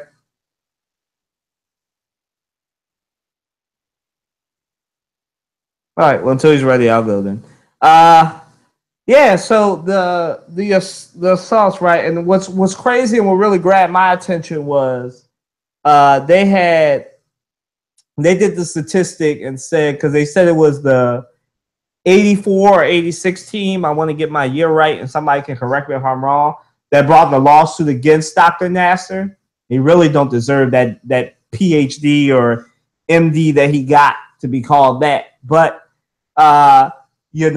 so it was them that brought it up initially, and then the lawsuits just started piling up, and that's how they got him out of there. But what happened was they said it happened in that farm. If y'all remember when they were talking about the gymnastics team last summer, they said that they go up to this farm with their coach wound up retiring after this year and everything. They go up to that farm, and that's where these sexual assaults happen at. Because, most sexual predators, this is something that they don't make up in movies and everything. They do have their hunting ground. And his preferred hunting ground, and I hate saying that because it makes these women sound like prey was that farm, right? And so the stat that really caught my attention was every women's Olympic team since the 80s, he's sexually assaulted 2 members of that team. If you remember, there's only 4 main members of the team, and then I think they have 2 or 3 alternates. So there's about 7 people on the team. That's a high statistic for about 7 people. So that's 2/5 every 4 years of Olympic teams. And that's crazy.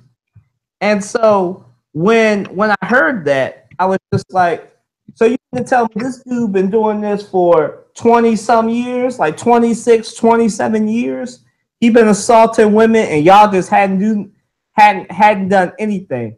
Now, I just couldn't believe that because it was funny because, before this, the U.S. gymnastics was high in my G because it came out that Russia was giving their athletes steroids and, everybody was wagging their finger at Russia when it turned In Germany. And it turned out that U.S. gymnastics was turning a blind eye to something that been going on for 20-some years. 20-some years. It ain't just gymnastics, it's everywhere. I know, but 20-some years, and as Dre said, it is everywhere. But 20-some years, they haven't been protecting they women, and it's crazy. And it's just the people that we've had on those teams, the Gabby Douglases, the Simone Biles, the people the athletes that we turned out, the great athletes, and to know that they're not being protected. It's kind of crazy. And I know, as Matt says, kind of shows you the stark differences between how we'll make sure that men have every advantage known to man, but women got to scrape and claw. And now we find out that they've been winning gold medals and silvers and bronze while 2 of them are getting sexually assaulted every 4 years. Crazy. And there's still some facts yet to be determined.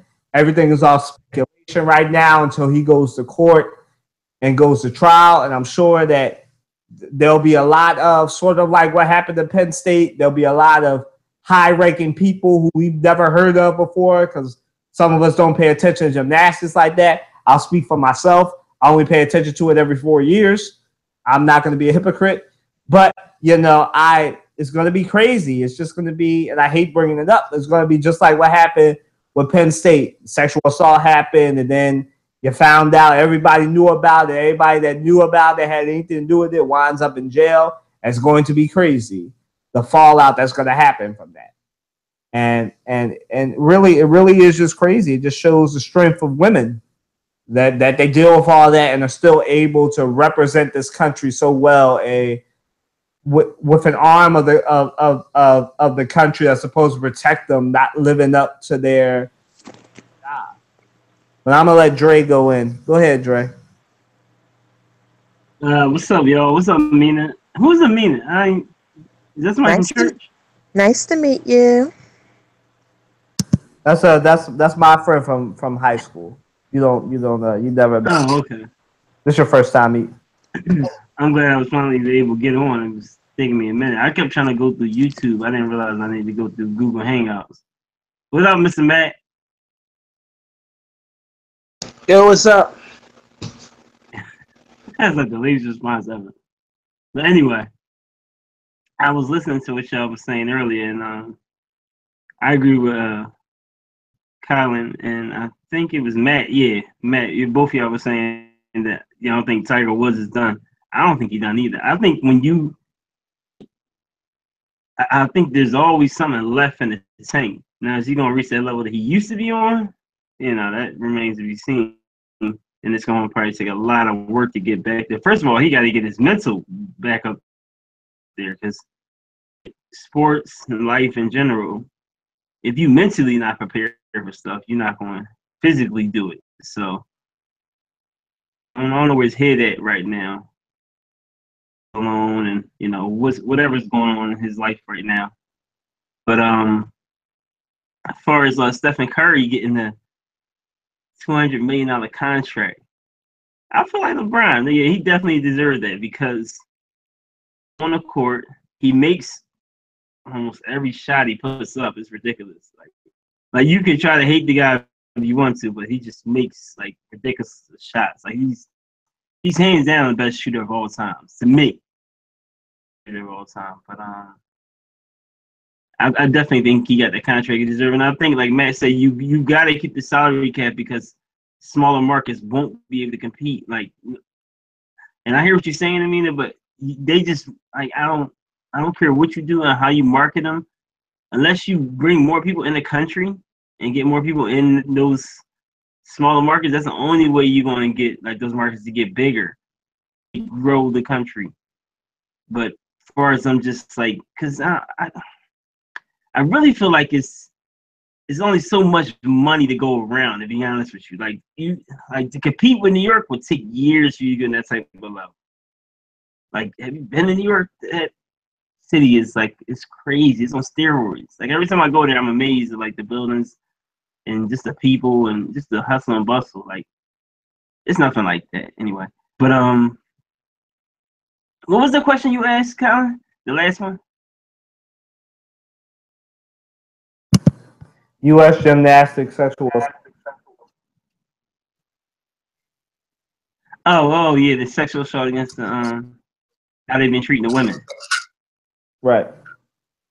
Yeah, I don't know. That sports thing, man. Sometimes you just look at stuff and you wonder in one case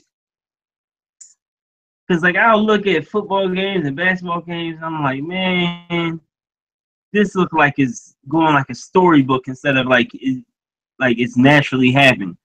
But I'll probably say NFL probably the truest one that like it's definitely like it's a team getting together because Patriots they won, but you know they stuck it out, they stuck it through, and they did what they needed to. They executed when they were supposed to. But it's amazing to me how they just I don't know. It's still a male society. Like we're real chauvinists on women. Like and then like I guess the women are so. Is that I guess that's the word. I'm saying that word wrong. I know I am. But into like the how chauvinist our society is, they just put up with it. Often, I think when they don't put up with it and they try to fight back, they start hitting a wall when they try to go to the people like who in power, like you know, we need to stop this, we need to change this, and they probably look at it like they got four heads, like that's your problem. Like we still making money, everything's still good, so just do what you need to do. But it's amazing that women put up with all that, and like they really should do just like how we did back. Like black people did boycott, stop, say I'm not gonna put up with it no more. That's the only way you're gonna get it to do it. Like you're gonna have to organize as a team, as an organization, to get people to stop. Because I mean, just think how powerful it was. Like when the Clippers organized, it was like we not playing for this man. Like he racist. We never gonna play for him again.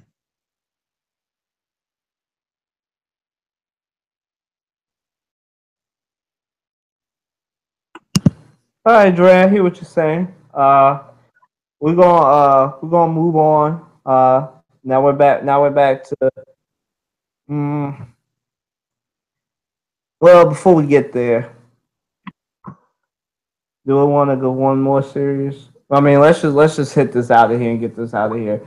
So this is the part of the show we've done this where we go local as far as what's going on in PA.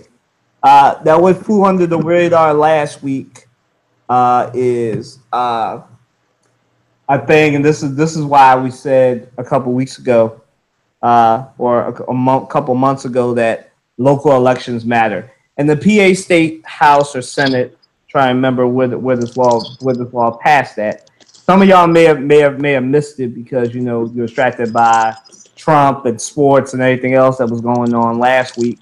Was that our state, Pennsylvania, has passed a new law, along with that law that you can bring guns in the school if you work in school that we were talking about last week.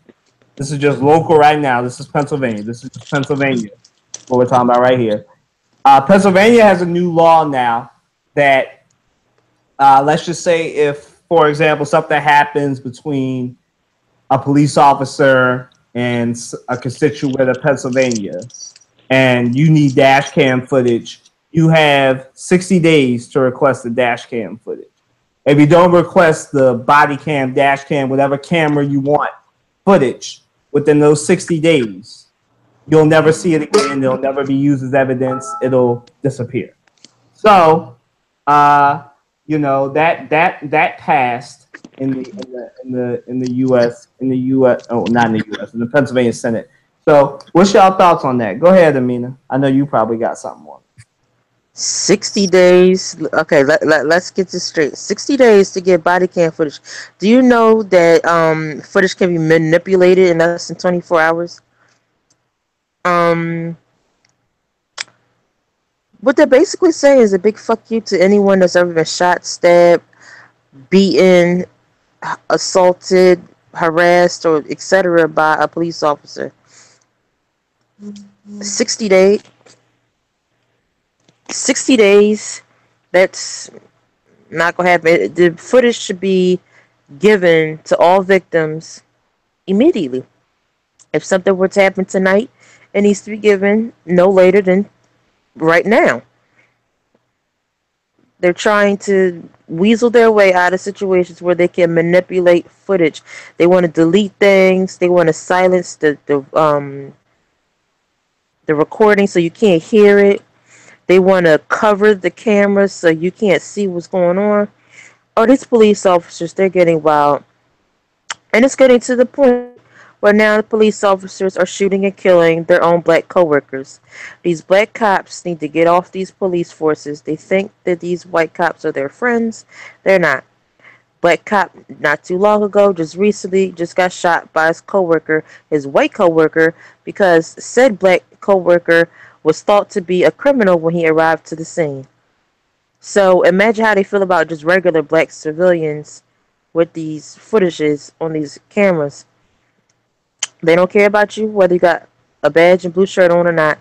All they know is that you're black and they still view you as a nigger. So, 60 days, yeah, okay. That footage is going to be gone, deleted, manipulated by then. Please. All right, but before I let Dre and Matt go, I should also say that this law is being passed by a new state representative who represents the Northeast. I forget her name, but I know she is the youngest congressman to ever be elected in the Pennsylvania as a Pennsylvania senator or representative. I forget which one she is, but she is 28, so she is in our age group, 18 to 35. And this is her law. This is, now for those of you who may think when you hear this, oh, that doesn't mean nothing, that means it'll be defeated by the Democrats. You have to remember that the Pennsylvania Senate, The red state now. and Senate and Representatives is what it always is. It's represented by Republicans. And if you say, well, the governor won't sign it, what you should know is the governor, our governor Tom Wolf, actually sort of, he's been wavering on it because he doesn't know if it'll make it or not. But he's wavering on it. So he could sign it into law. It's making its way to his desk. So it could be legal by the time everybody go back to school in September. So be on the lookout for that law. But I just thought I should give y'all the details before anybody looks at this and reads it as it's cops pushing it. It's not cops pushing it. It's a 28-year-old from the Northeast Philadelphia, who represents the Northeast, pushing this one. So go ahead, Dre.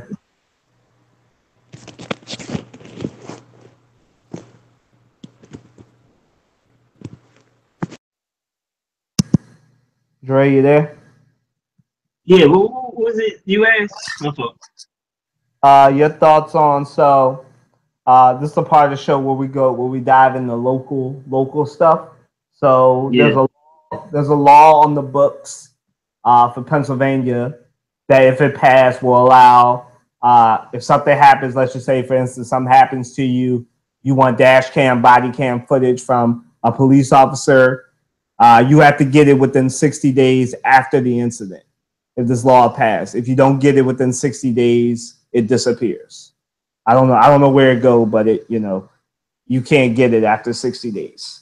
Yeah, I'm with Amina on why does it take 60 days? Well, I guess you can get it within 60 days, right? Yeah, you can get it within 60 days. If it's after that 60-day period, then it doesn't exist. That's the gist of it, basically. So are they going to allow teachers to wear body cams now? No. This is just police officers. The school thing was last week. Oh, okay. Yeah. Okay. Yeah, they're with the guns. I don't know. They're already stressed out enough. I don't know if I'm gonna get Miss So and So a gun there to deal with the kids. Like she liable to snap out and pop with the kids. I told you to sit down. Nah, I don't know. But the body cam thing, I don't know. Like I feel like we getting all this technology, and that's cool. And I think it will help some situations, but I think initially, the police, just like they do any other thing, they're going to protect themselves first. That's the first thing they're going to do. They're going to protect themselves because, they know the law better than we do. They're going to take every precaution to not incriminate themselves right away. Because I was talking to a lawyer at the Recon conference. We had a Stronghold, and if y'all get a chance, try to connect with Jeff Brown, because he has some great resources, some great connects to the healthcare field, to the education field, and even to the legal side of dealing with our community. And just talking to the lawyer, he was saying, my experience with the police department is reprimanding people like that, and if they do, it's like a slap on the wrist. So knowing that, I'm like, how's a body cam really gonna help? I think they're gonna be using that body cam more to promote themselves. To be honest with you, are they gonna be showing these? I don't know if you've seen that video where that cop hopped out. That was in the spot, right? That wasn't even on him. He hopped out of his car and stopped the car that was driving into traffic because the person was having a seizure. Like stuff like that. Like we see stuff like that. I saw like a cop pull somebody over and his car started rolling away and then he ran back. Like we seeing that, but I'm like, all right, I know you got situations going on every day where it's just crazy. Like, and it's a dangerous job. And so I get it. I understand. But, yeah, I'm with Amina. I think they're going to manipulate that stuff. Man. Seriously. Because, like, we got to realize, like, this stuff is bigger than the surface level we see. Like, the people we see. Like, it's the politicians. It's the real higher power, like, the directors and stuff. Like, they don't want certain stuff looking like that. And then other countries look at the stuff we do, too. So, I don't know.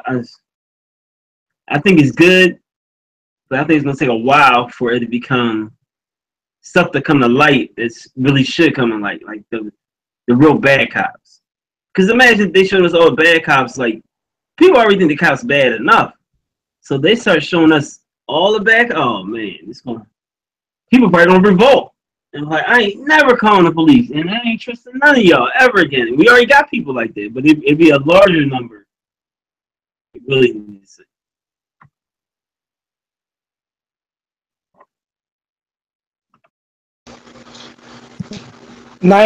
60 days just to 60 days. I have 60 days to get that video from a body cam on. It's absurd. It's absurd. Absurd. Hold on, Matt. Body cam. Basically, all cameras that they would have: body cam, dash cam, any cam. I haven't had a recent encounter on the road with a police officer, and so I don't know what they're doing in Pennsylvania as far as what they're wearing. But body cam, dash cam, whatever. Go ahead. Either way, the fact that I have 60 days. I have 60 days to get set footage. You know what? I think it is the worst decision, worst thing on the floor right now. Let's not forget this: the Pennsylvania legislature is mostly Republican. Let's start there. Number two, I think I could be dead wrong. The 28-year-old that's putting this on the floor is a Republican as well. So let's put that on the floor. So with that being said, 60 days is not enough.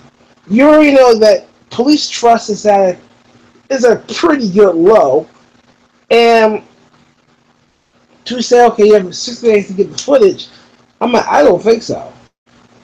I mean, I understand you want a backlog of information, this, that, and the third. Well, fine, well, they need, but 60 days is too short. I can understand 120 days. I can understand 150 days. So 60 days. I mean, I'll be nice, I give you 90, but 60 days is too small of a window. Particularly, say, you need evidence for a trial or whatever, and by that time, you won't be able to get said evidence because the book says after 60 days, it's gone.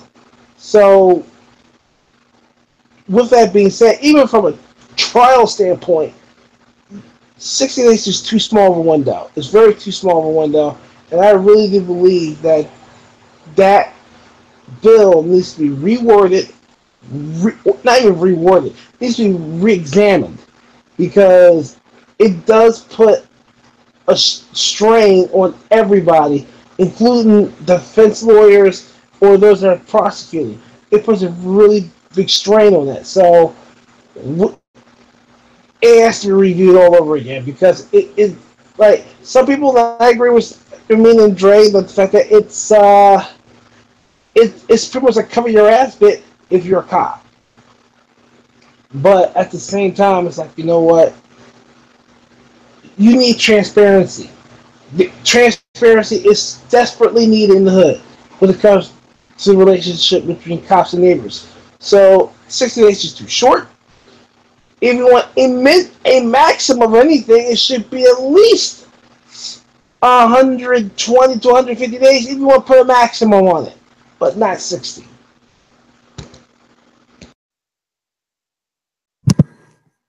Well, everybody said what I was going to say, so I agree with all of you.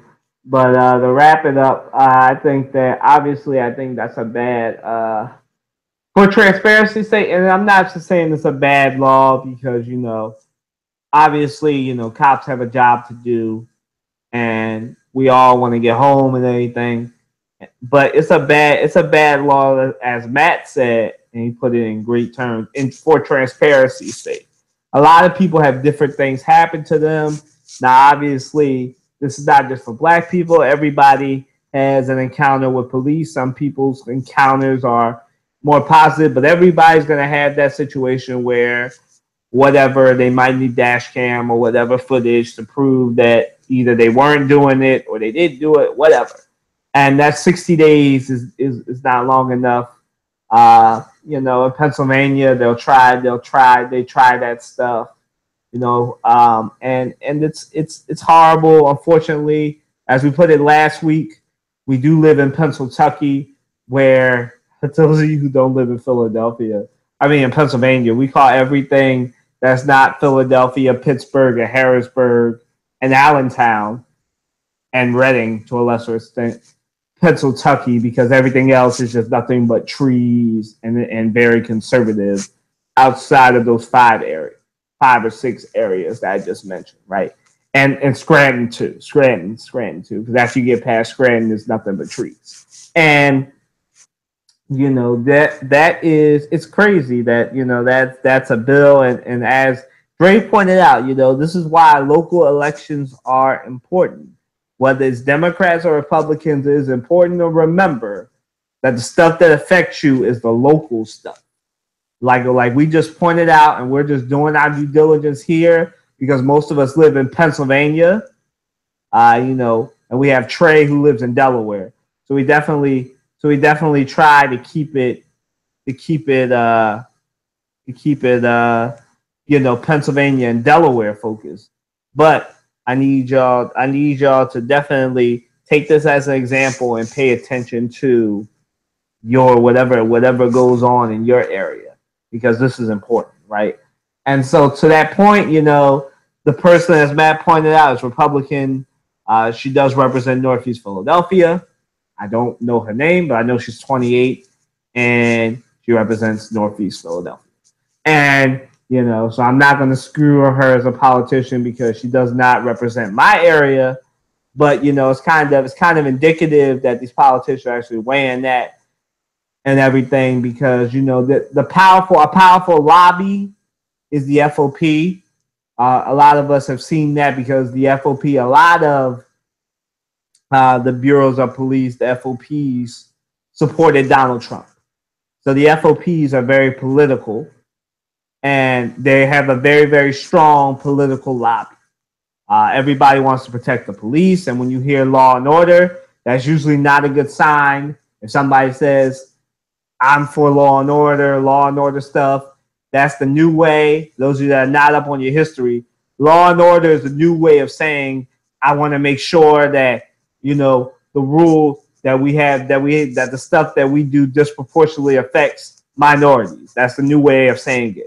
Law and order, that came up under Nixon. That's when Nixon sold himself as law and order, because he couldn't say, I want to do stuff that negatively affects black people and have that not come out and have that and be president. So that's what that means when you hear somebody say, I'm law and order, I'm for law and order, right?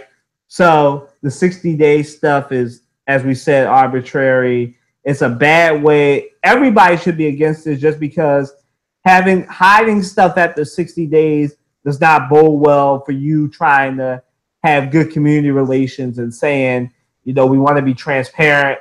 We want to have better relations with our minority communities. We know it's a problem. Saying that you're for something that hides stuff after 60 days is a bad idea. That's the best way. That's the best way to put that nicely. So moving right along to our other tough question. Should the NBA turn into the NCAA? And, well, basically, the question is, should the NBA, and this comes from an ESPN anchor, should the NBA get rid of conferences and just let the best 16 teams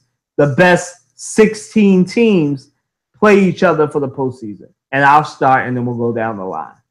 Let me just say this. This is the dumbest idea I've ever heard peddled on ESPN. No, we should not have the best 16 teams in the playoffs. Conferences are good because conferences is the best and most fair way to make sure that you don't have a conference, teams from one part of the country dominating. Because we did that, let's just take the best record, the top 16 records, not named, if you are not Boston, Cleveland, Washington, and Milwaukee. So those would be the bottom four. No, except for Cleveland and Boston, those would be the bottom two teams in this top 16 matchup, right? That would be the 15 and the 16 seed, right? The Raptors and the Wizards. Everybody else, the best records in the NBA this year, last year, and the year before that was in the Western Conference. So what happens is you'll have top 12, top 13 teams from the West, and then 3 East Coast teams, because everybody in the East is that bad, right? And even now, because they've done the metrics, they'll tell you that the top 16 players outside of LeBron, so 15 other players, all the top players are all in the West. And this is a horrible idea, because especially if the league is trying to market parity, which Matt and Amina and Andre know, there's no such thing as parity in the NBA. There's no such thing. It's never been competitive. The finals have been the same matchup the last 3 years. And even before that, there was never really parity. It was always the top 2, top 3 teams in the finals. Nobody a Milwaukee and all that has never surprised anybody and gone to the finals. We've never had our Butler, George Mason moment in the NBA. It's never happened. So, it's literally fake news, right? And so parity doesn't exist. And that idea is stupid because, as I just said, it would be very West Coast dominant because the best teams are in the West, unfortunately, and we're all on the East Coast. And Amina's the only one that really has an extreme fandom for a West Coast team. So that would be bad for us as far as supremacy, because outside of Cleveland, Toronto, and Boston, everybody else would be West Coast teams. And that's bad. It's bad for the league because it just shows you don't want to have a top 16 league and have 16 teams, none of them from major markets, maybe, except for I'm trying to think, top 8 teams, except for Houston. Houston would be the only one from a big market. Everybody else, even in Boston, those would be your two, and the Clippers. Your 3 big market teams would be LA, Houston, and Boston. Everybody else would be small market, right? So that is not what you want when you're trying to say in the NBA, listen, we care, markets matter, we're going to get rid of the conferences and just have the best top 16 teams ever. It's not the NCAA where you have 64 teams and everybody can get in.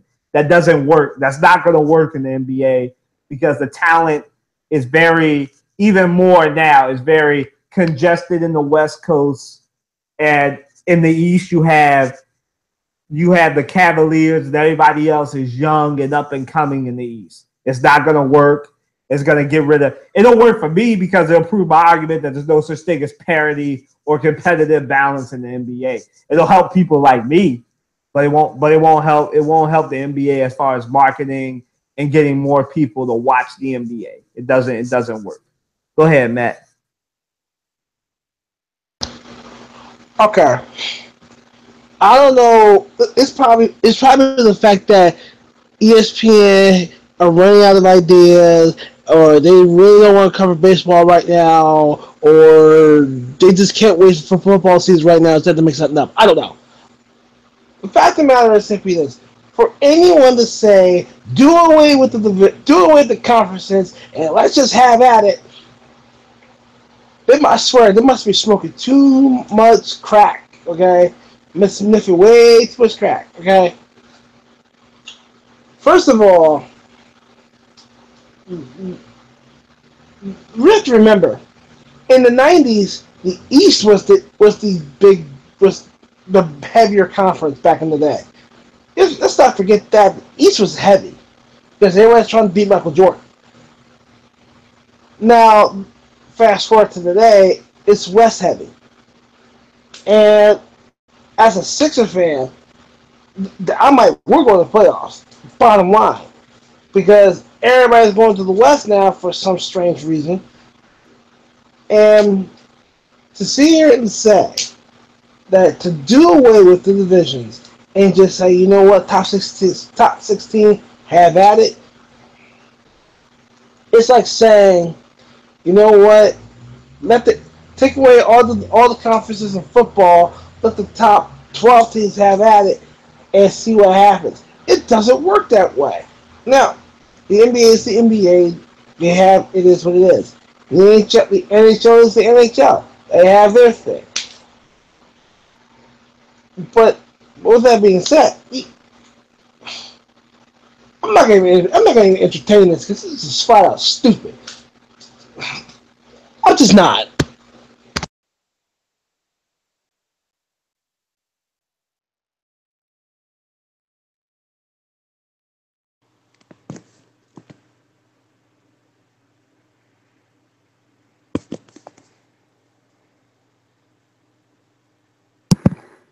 Yeah, go ahead, Amina. Trey can. Get rid of the conferences? What for? I mean, the conference has been there since the beginning of the whole organization. You're talking about 1946. right the inaugural season when my Warriors won their very first game. Um, Eat it. um, Yeah, how long you Why? been a Warriors? Yeah, I just need to know that real quick. Since middle school. Okay. But why would you want to get rid of the conferences? It keeps it organized. It lets people know like what's going on. Like it keeps the competition going.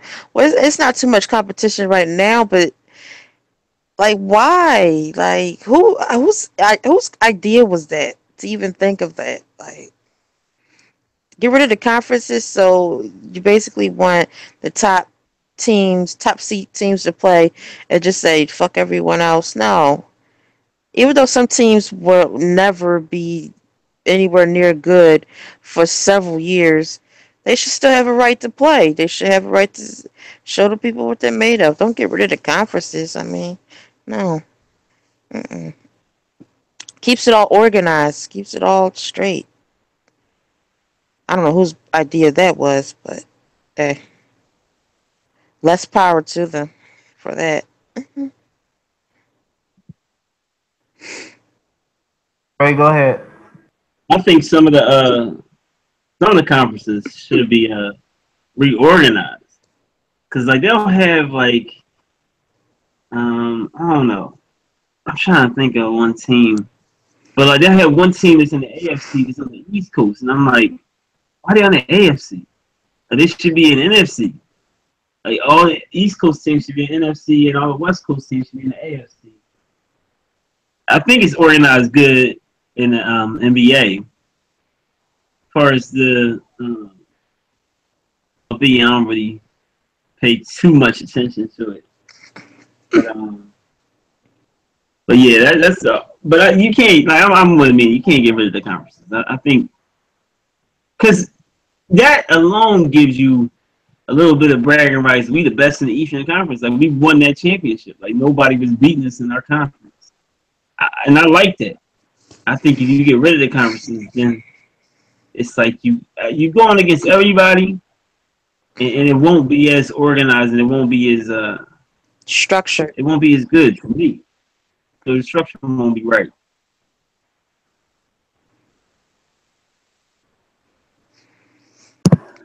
All right. Move on to the next one. Guys. Let me add this real quick, and I'll get off of it. In baseball, the National League and American League were two separate leagues, literally two separate leagues, until because there was a National League president and an American League president until 2000, where the American League and the National League were treated as basically quote unquote conferences. So in a sense, if you look at separation or consolidation, that's what happened in baseball. But since they took away the two separate companies, so to speak, they're just treated as conferences basically. AL, NL.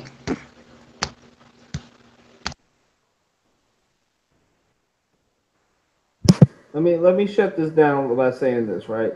This is not college basketball where you have 64 teams and the best 64 It's teams professional basketball. and the best 64 teams get in, and then the losers get to go to the NIT. It doesn't work like that. The 16 teams that make it in the playoffs are the best teams from their Eastern Conference team. There's 8 teams from each conference, and everybody else gets ready for the draft. And if it don't work like that, and if you have, this is not the NCAA where the NCAA needs that money. The NBA doesn't need that money. Neither does the NFL. Neither does the MLB. Neither does even the NHL. Nobody else says stupid stuff like, "Oh my God, you know what? You know what I think would be great? Let's get rid of all the conferences, all 4 major sports leagues, and just have the best 12 teams in the NFL." Now, it could work in football because it's only one game. It can't work in baseball, basketball, and the NHL because those three, because everybody else has a best of 5, best of 4. It can't work like that. It works in those one-off series. Doesn't work in anything else. It works in the NCAA because they want that money. So they want the top 64 teams, and then they want the other 16 to be in the NIT and have them hold up the second place trophy like the best team of the losers in the NIT and then have a champion. It doesn't work like that anywhere else. No more, none of that. It's stupid. It's I a think dumb. someone was I think somebody was ass hurt. A fan of a team that's not relevant probably came up with that question. Oh, Listen, man. our sports need to start paying their players. They need to stop playing. Them kids ain't getting no good. We know them kids ain't going to classes and stuff. I know some college players personally that wasn't doing their own schoolwork, like people was doing their schoolwork for them. They star players. They got to focus on their sport. So I think they really should give them some kind of money. Oh yeah, pay the players. The next question though, guys. This is where we're gonna combine the league, and we talked about this a little bit earlier before Dre came in. Should NFL players really be mad that NBA players make more money than them? I'll start again. No. NFL players should not be mad. They should not be mad. Here's why they shouldn't be mad. Because there's only one person each NFL player has to blame themselves because they refuse to strike. NBA players, NHL players, baseball players all have struck in this decade.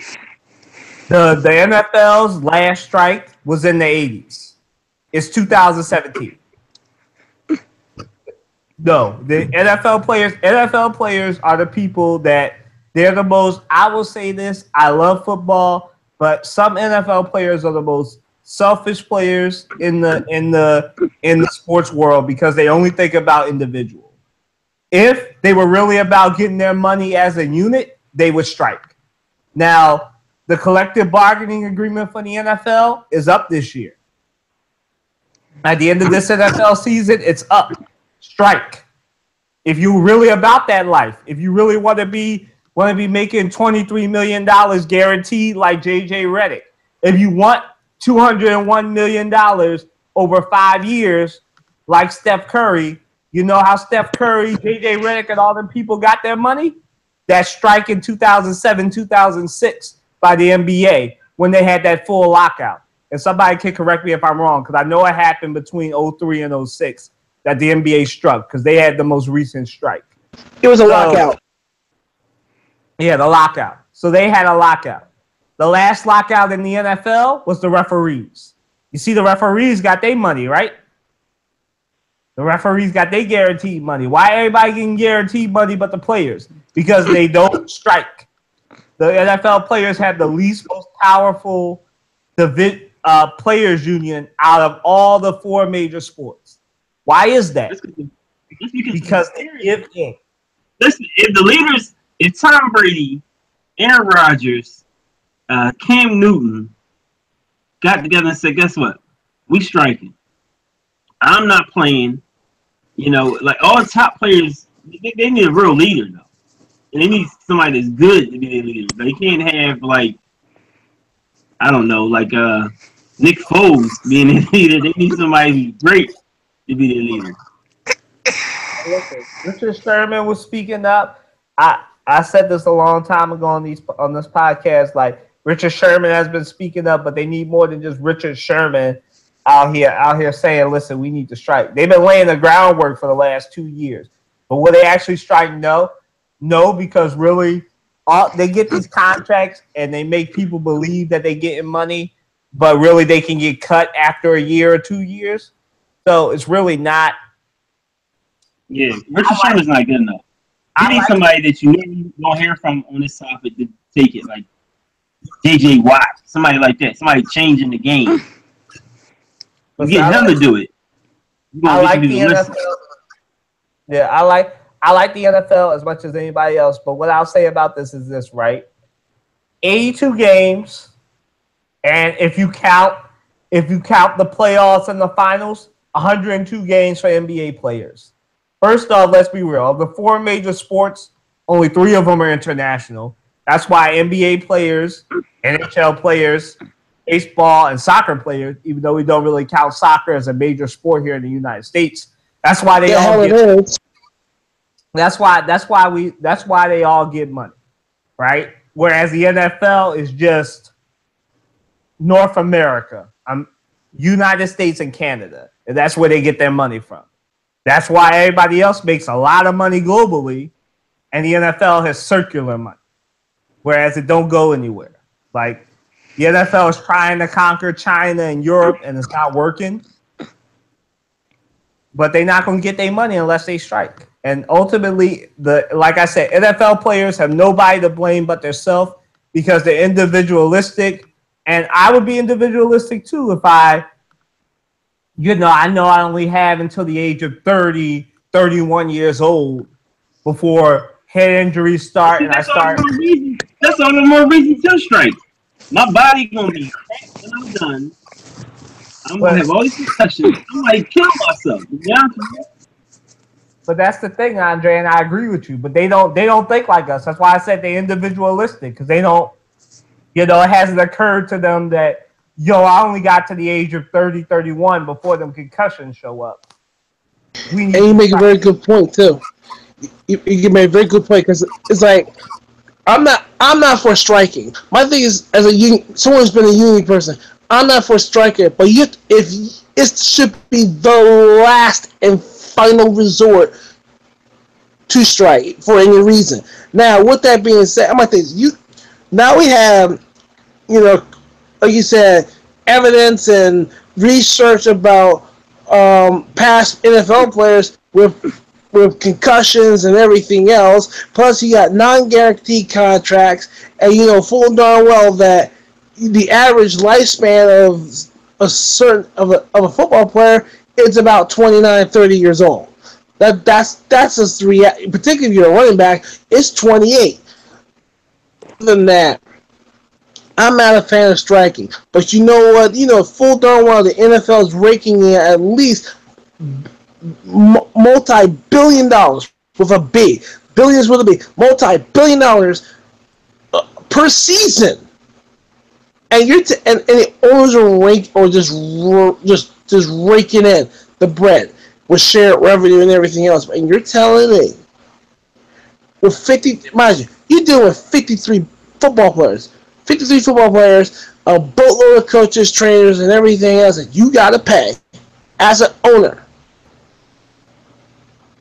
You can make the argument of you want a percentage of the pie, of the NFL pie. You do have that argument, but at the same time, my question is simply this: at what cost? Remember, the NFL is a multi-billion-dollar industry right now, and for them to strike, the National Football League will lose money between August to February.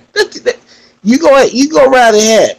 And the question is, will the NFL will not my question. The NFL literally do not want to risk it. I know that for a fact.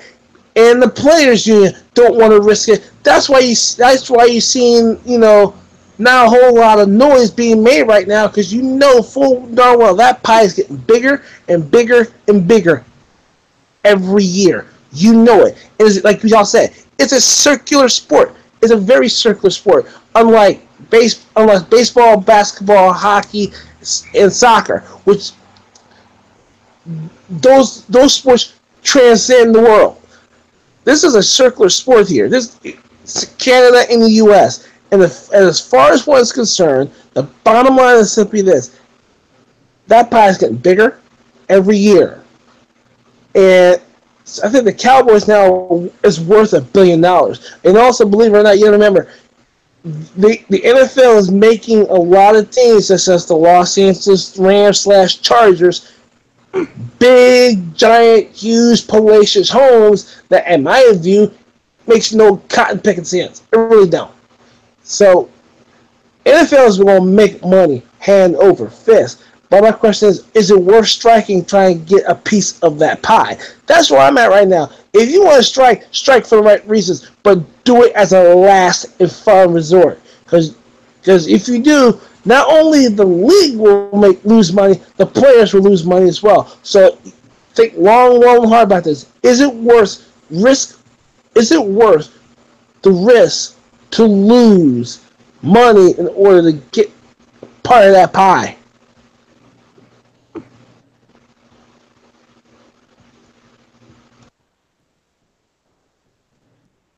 Before Dre goes, just to be clear, the last NFL lockout was 6 years ago, so 2011. So that contract is up come next year though, 2011.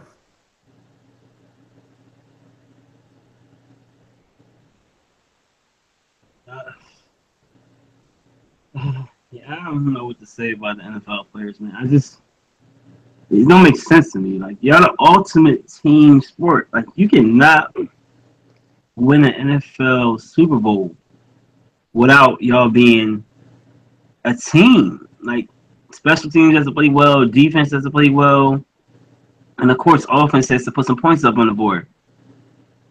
But like for them to just keep allowing the league, especially when you the number one championship to watch in the world, like you took over that Sunday. Everybody stopped what they doing, my church included, watching the Super Bowl just to get men to come to Christ because they won't stop watching the Super Bowl. So it's just like it's ridiculous the fact that they still getting railroaded on these contracts. Like, and that's why I take my hats off to the LeBron James, to the Kevin Durant's.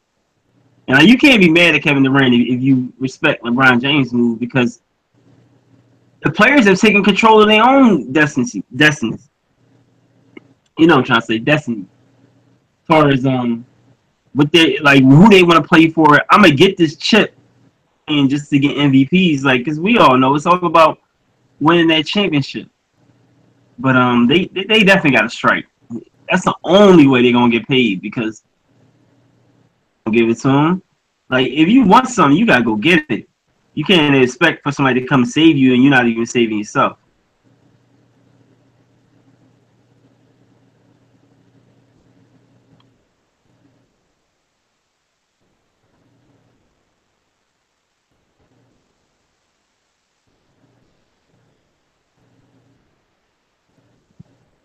I mean, that's on you. I agree with everything everyone said. I have nothing specific to say. All right. Well, let me just say this right now, knowing that the last strike was 2011, and these things generally only last 5 to 6 years. It should be up this year or the next year. So look for some things to happen as far as the NFL. If the players are as vocal, it's one thing to be vocal July 4th, 2017, because you mad because Steph Curry and all of them are getting 201, 160, and 140 million dollars, and those are the top 3 contracts in the NBA. Steph Curry, Gordon Hayward, Blake Griffin, Kyle Lowry. Those are the 4 highest contracts right now in the NBA, right? And those 4 players are making about $200 million, whereas the top 5 quarterbacks, I think it's like 220, where the top 5 quarterbacks in the league, Cam Newton and Tom Brady, all of them included, making 196. Now, that don't tell you that y'all need to go to the board and maybe strike, then nothing else will. Because this is the second year, third year in a row that some NFL players been whining about the fact that they ain't getting no guaranteed contracts. Well, again, whose fault is that? The NBA has one of the most powerful players unions in all 4 of the major sports. Why is that? Because the last time they had a lockout, they said we're not stepping on that court unless we have a 50-50 split of revenue from the NBA.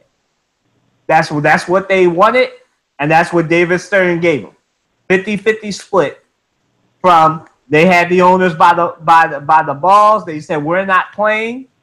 The owners couldn't afford to strike, and they kept it going well into the season. We all remember that last lockout. I think the NBA players didn't play until like January or February, like because that's how long that lockout lasted.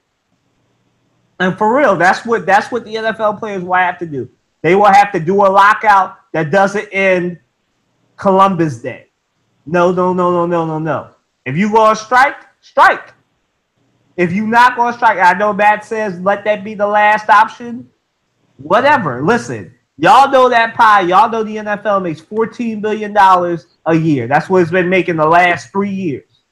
So if $14 billion a year and you only getting 40% of that pie and everybody else is getting 60, you need to negotiate a 50-50 split. And if you're not willing to do that, and you know your shelf life is until the age of 30, then that's your fault. You can whine on Twitter all you want.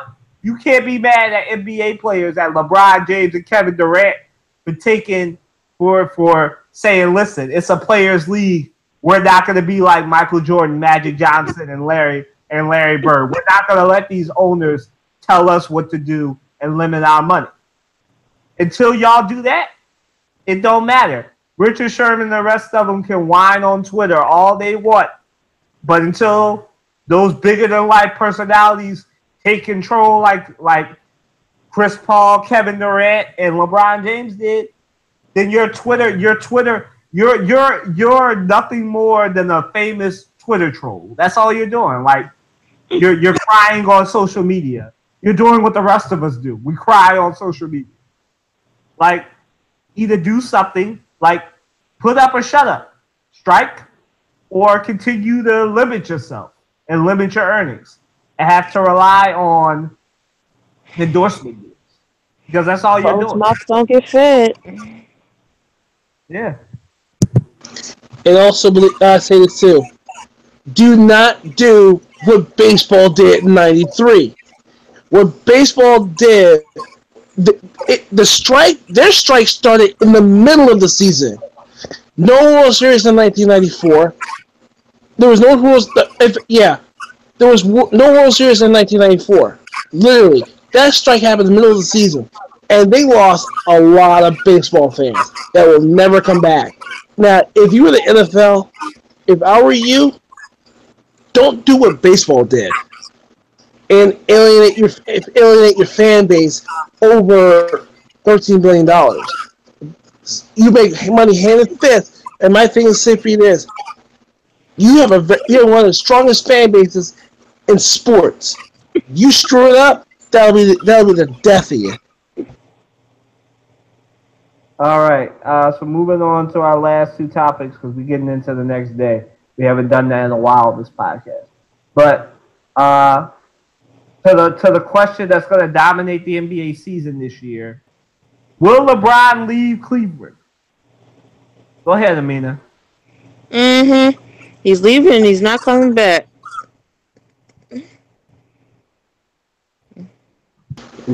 Look, can I be honest with you? Mm-hmm. As a 76er, should I care? Do I care? We don't care. Of course we don't. We're not fans of. But at the end of the day, Kylan asked the question, and we have to answer the question for the audience. Let me tell you something. Touch your face. Touch your face. At the end of the, yeah, do you like you do me? But anyway, at the end of the day, LeBron's in his last year of his contract. We discussed it time again. He's be 33 at the end of the year. 33 is the year that Michael Jordan and Kobe started to break it down. His time at Cleveland is up. It's done. This season coming is his last year of his contract. Everybody's saying he's going with the Lakers. Hey, what happens, happens. But I don't see him being with Cleveland much longer. Him and a few other people are in talks of being gone. Shumpert, they're talking about shipping him out, and it's one other person. The team, they got to rebuild, but it won't be rebuilt with LeBron James. He'll be gone.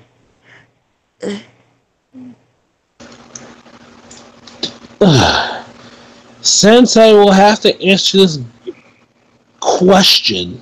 I know it hurts. It hurts me. It bothers me too. But we have to do it. I ain't gotta answer this thing that no one know how. Here's my thing on this, okay? At the end of the day, that man, if that was him, I finished my career in Cleveland. Why? Because I owe it to those fans. End the story. I mean, I'll be the first person to tell you, as a basketball fan, as a Philadelphia 76ers fan, I don't give a rat's dude where the hell you end your career at, where you park your car at. I don't care. My thing simply is get out the damn way so my Sixers can do what they're supposed to do and win multiple championships. Because as far as I'm concerned, you won your I don't care how many you won. You won your championships. Now get out the way. Let the Sixers do what you 3 out gotta of do. 8. Sixers ain't won nothing since '83. Don't remind us. Go ahead. They got to show up and show out. Come on, it's been a long time. Don't remind us. If you're a Knicks fan, it's worse. But the fact that it's simply that. You'll mean respect the Sixers though. You know what I mean? Like it's tough. And I hear you. I'm happy for you. You can brag now, but guess what? Y'all not gonna be on top forever. Teams are getting better, and they're gonna figure it all out. They're gonna figure out how to dominate y'all. I think teams should just let y'all shoot. Shouldn't let y'all shoot threes at all. I would just stay at the 3-point line. All them crazy threes people be shooting, and we just play like the NBA for real. They made the Golden State Warriors with all these ticky-tack fouls and all this flopping and crap you can do now. Like, it's ridiculous, man. It's more of an actors league than it is a basketball league because these dudes, like, all they gotta do is get you to jump, and I jump into you, and that's a foul? That's the dumbest foul I ever seen. But that's the way the league go now. It's a real soft league. Like, all the older players, man, they could have never played with us. We would like, soon Stephen Curry start popping threes, next time he come down the court, he hit the floor, and we say, come on down here and do that again. Like, he would have got checked quick. But, what was the question, Colin? About LeBron James, because this is his last season with his contract. So is he leaving Cleveland? I ain't gonna hold you. I'm a LeBron fan, and I got a lot of flack about this because, like you, I thought you was a Sixers fan. I am a Sixers fan, but I gotta root for somebody. Like, I love basketball, so I'm gonna root for somebody with my team not in it. And I decided to root for LeBron because I really thought he was like unfairly judged when he did leave Cleveland. I was like, this man gave you what, 7 years, 2 MVPs. I don't know how many trips to the finals. Like y'all kept giving him subpar talent, and then what it was he was getting the same treatment that AI was getting. AI was giving him everything, and they kept giving people after they prime. Big dog. When he was on the downside of his career, Elton Brand, when he was on the downside of his career, I'm like, yo, give him somebody in this prime, and then we can make some noise. But it never happened. And I think if LeBron leaves, that would be the owner's fault, for real. Treating LeBron like you should. Like, how the heck you gonna fire the GM without consulting LeBron? This is the players' league. Like, do you understand the magnitude of what you're dealing with? And do you understand the magnitude of who LeBron James is? Like, this dude is just not no ordinary Joe. He makes your team better. Your team wasn't even making the playoffs. Now they in the finals every year. Are you serious? And you not gonna consult with this man? He's the best player in the world. He's still the best player in the world. I don't care what Stephen Curry got. LeBron is still the best player in the world. He makes the team better, period. I don't care if you like him or you dislike him. He makes the team better. All around.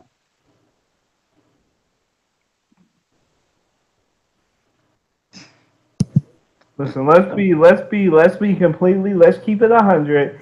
We don't care about LeBron James now, but the Sixers have young up and coming talent that LeBron James likes. If he said right now, let's be honest. If he said I'll be the first one with my pom poms, he come to the Sixers. If he said next year that, you know what, punk LA, I'm going to Philadelphia to play with Joel Embiid and Markelle Fultz. Let's be real. We all have LeBron. Ben Simmons, baby. Ben Simmons. everybody except for Amina would have LeBron James jerseys on. Let's be real. Let's be real. I am a fan of LeBron. I ain't like a jock rider, but I ain't a fan. I am a fan of LeBron, and you know, like he can go to LA. You're a fan of greatness. That's all it is. You understand when you see greatness, and Henry, you gotta respect it. I mean, you might not like him, but you gotta. I You gotta respect say his he's one of hustle. the greatest players of I all time. respect his hustle. I just don't. I'm just not a fan of his. I respect his hustle though. Listen. If he What about thought his talent? I mean, does he have great talent? my my thing is this, right? And I like LeBron. I like him. I like him all the way. I don't really care what he do. If he comes to the Sixers, more power to him. But if he don't, and he go to LA and try and follow in Kobe shoes, join LeVar Ball, and join Lonzo Ball, and try to get up in there with the Ball family because he got his little show on Stars shooting over there. Fine, but I'm telling you right now, if I can do a sales pitch to LeBron James, listen here. You could be up there with Dr. J if you come up in here and you join the 76ers and you bring us a championship. We haven't had one since 1983. You can come up in here and follow Allen Iverson, and you'll never top Allen Iverson. But you can bring the Sixers a ring. Nah, I doubt that, Colin. I gotta disagree because listen, I know he's not coming. Listen. But listen, AI is great, and you won't get an argument on it, and I love him forever as a Sixer. But his attitude messed up so much for him. Like, if he had just had a right, first of all, he could have retired as a Sixer and not play for any other team. That whole tour he did with the Nuggets, Memphis, Detroit was a hot mess. Like, hey, what are you doing, yo? Listen. I wanted him to sit down somewhere when he's playing for them teams because it just wasn't working at all. Listen, I don't disagree with you, but I gotta be honest with you, and I hate stereotyping a whole area. But if you ever been to the DMV and you ever been to Hampton, Virginia, Allen Iverson is just a product of Hampton, Virginia. That's how most of them. But he could have rose above that because whatchamacallit not like that. What's his name? Mike Vick. He don't got no attitude like AI do. He's from a different part of Virginia. He's from Hampton, and he went to. He's from Newport News. They both from Newport News. Right. But AI's from Hampton, and he went to Georgetown, where he was treated like a god over there. He was. John Thompson. Yeah. John Thompson treated John him. Thompson said, for his high school coach should never let me get away with it. But he won a championship. You want to blame somebody for Allen Iverson and the products we got over here in Philadelphia? That was, and I hate saying it because I like Georgetown, but that was John Thompson in Georgetown treating Allen Iverson like he was a guy and he could do no wrong. Yeah, that's sort of how we just liked his attitude because it gelled with Philadelphia. But I'm not saying don't get me wrong. I'm not saying that he'll ever be better than Allen Iverson. I'm just saying if he came here, and I know he's probably not coming here, but if he came here, played with Embiid, Simmons, and Fultz, and got us a title, Philadelphia would party like it was Cleveland, and it might not stand. Like, I'm convinced the reason the 76ers and the Eagles haven't won anything is because if God lets that happen, the city will burn down. If the Sixers or Eagles win, especially if they both win at the same time, like this city would burn. No, I don't think that. I don't know the thing would burn down, bro. I'm sorry, bro. I mean, look what happened to He let LA. it burn down when the Phillies won. That was the Phillies. I love the Phillies, but And that was the last great Philadelphia sports moment ever. 9 years ago. I disagree. You from Philly? Yep. You gotta put some respect on our name when you say it. You gotta put some respect on our name. Listen. But y'all know there's levels to this. There is the Eagles and Sixers. That's our top tier. Right, actually. and maybe the Actually, Flyers. but I don't want. I'll be honest. It's Eagles, Flyers, Sixers is 4 right now. 4 right now.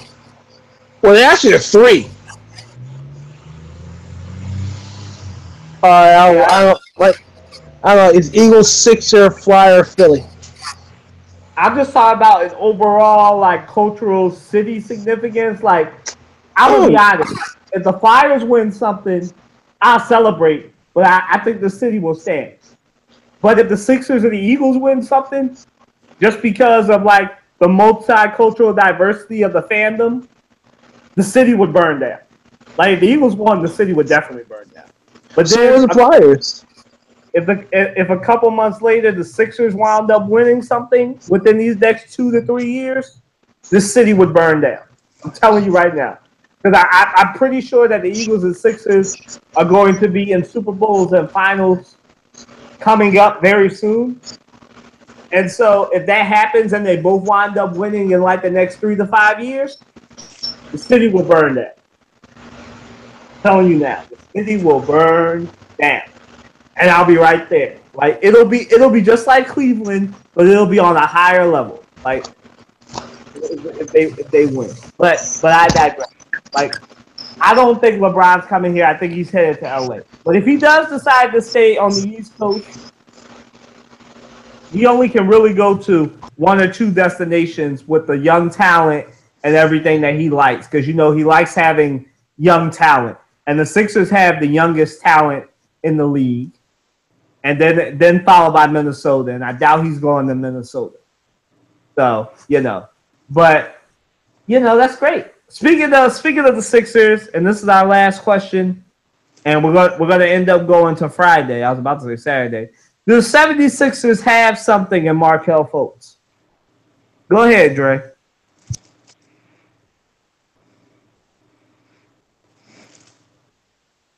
What was the question again? Say that question one time. Markelle Fultz. Do we have something in Markelle Fultz? Come on, you can't do that. We can't judge him based off his college career, nor what we seen in summer league. It's summer league. Like, first of all, team's not showing you that much. They showing you a little bit. They're not gonna run their full thing. They full you know what I'm talking about. They full thing for summer league.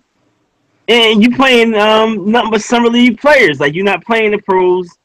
You're not getting a vet game. So. And the jury's still out. So will he be able to adapt to the NBA game? First, he got to put some weight on. Because, he big, but NBA, like it's just like Barkley say all the time. Like, Barkley say a lot of crazy stuff, but some stuff he be on point with. Like, high school level ain't college level. College level ain't NBA level. And then he got to deal with the atmosphere of the NBA, the girls, the lifestyle, the 83 game season. Is he gonna stay healthy? We don't know if he gonna get hurt or not. Cause I don't know. It's just something with us, with our players. They get hurt more than a little bit, and they just can't make it through. Like our players stay getting hurt. All Philadelphia players, they stay getting hurt. So we'll see. I'm hope so. And I got high hopes that he gonna do something great, but I'm really more so focused on Ben Simmons and Joel Embiid, because some dudes ain't come through for a full season yet. So once they come through, then I start worrying about everybody else. But Marcus Fultz, like I didn't even want them to draft him. I wanted them to grab the best. I thought Alonzo Ball would have been a better grab. I'm like, just grab the ball. Like whatever's best at the time, grab him. Don't grab who you had your sights set on. No, Alonzo Ball, I think is going to be a better player in the long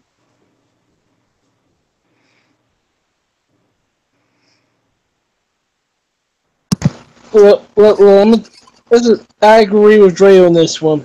Full darn well the summer league ain't gonna show you everything, but it goes down to the eye test. That's all I can tell you. On paper, I think he's going to be a great addition. I think it's going to work out. It depends on the system, what Coach Brown does. As far as that's concerned, let's wait and see how this pans out. I mean, I know I'm excited for the NBA season. I mean, hell, we didn't get through the rest of the baseball season. We bypassed the football season. Let's hell with that. Let's get the NBA right now because frankly, we know here in Philadelphia, this is the hottest ticket in town. Never mind. So, I agree, Dre. We're not gonna see the whole thing. You know, we're more concerned can Embiid and Simmons stay healthy for God's sakes, and if those two men can stay healthy, and Markelle Fultz does what he does, we're gonna see some damage done in the Eastern Conference. But don't hold your breath. That's all I can tell you. Don't hold your breath just yet because what's this July? It's this is July. And I didn't watch the MLB All Star game yet. So chill. So we're gonna be arguing this then for a little bit then because I'm going to totally say this right. This boy in 2 games in summer league improved. It's only summer league, I know, but he's showing me that he's the number one draft pick for a reason. And his first couple games, he's had 16, 20 points. He had a better shooting night. He went 16 for 20, got 20 points. I can't. This man, I'm gonna tell you, he's our Damian Lillard because, and I'm gonna answer y'all question. Y'all say can Ben Simmons and to Dre's point, I'm gonna disagree with Dre. Markelle Fultz ain't gonna have to put no weight on because if Joel Embiid ain't putting no weight on and he is skinny and he a tall skinny pretzel, then Markelle Fultz ain't got to do nothing either. Because I'm gonna answer that one. Joel Embiid is not gonna stay healthy. He'll play 50 games. That's it. He's not gonna stay healthy. We already know that he hasn't been healthy for the 4 years he's been playing basketball, and he's not gonna start being healthy now. And Ben Simmons, I ain't even worried about Ben Simmons' game overall. You know what I'm worried about? Ben Simmons can't shoot. 16% during his college career. Can't shoot. Ben Simmons can't shoot. Ben Simmons' jump shot is almost as bad as Lonzo Ball's because they both shot about the same in college. Lonzo Ball shot 20%. Ben Simmons shot 16.7%. Basically, Joel Embiid a better shooter than both of them. Like, come on now. It's not a thing. Like, I disagree because I think that Lonzo will wind up being a better point guard than Markelle Fultz, but better player now. Markelle Fultz was the best player and the best thing available. That's why they took him. And the other reason they took him was because they didn't want to deal with his crazy. And just on that, Markelle Fultz, like I said, is Damian Lillard. He's got them Damian Lillard tendencies. He can pass the ball. He's not afraid of the big shot. He was showing it during summer league. I know it's only 2 games, but he still was showing the tendency. If he can stay healthy, now that's the big thing. As Dre pointed out, that's what I don't disagree with. But I say this, that's the healthiest player we drafted ever since Allen Iverson. So that he's the first player to come to us with no debilitating collegiate injuries. So if he can stay healthy and he can be half as good as the player he's being compared to, Damian Lillard, and come through and he can be like Damian Lillard and in his first year lead the team to the playoffs, so be it. And it's looking good because everybody and their mom is going to the West Coast, so it's looking good for him. All we need to do is find LaMarcus Aldridge. Now, if that's Joel Embiid or Ben Simmons, fine. But somebody got to be the LaMarcus Aldridge because we are up and coming. Markelle Fultz is everything I need right now. Go ahead, Amina. It sounds like you want to say something. Like you all said, the season hasn't started yet, so we don't know what's gonna happen. So things may all sound good on paper, may sound all good in a conversation, but at the end of the day, the regular season alone is 82 games. try to get through at least all 82 games before we start putting him on some type of status or pedestal. He's got to Right. show and prove himself. They ain't even gotta go 83 games. I'm gonna correct you on that one. They could go 70, 60 games, and they can just Try cruise into the playoffs. try to complete That's the one nature of the league. But nobody plays 83 games because the season is long, is grueling, complete and then one if season. you go into the postseason, it's really long. Complete Plus, one if you play for season. like the you want to play for the Olympic team, and some of these players you want to play for the Olympic team. It's a lot. Yeah, but complete one season before you start piping somebody up they ain't never been on the floor before.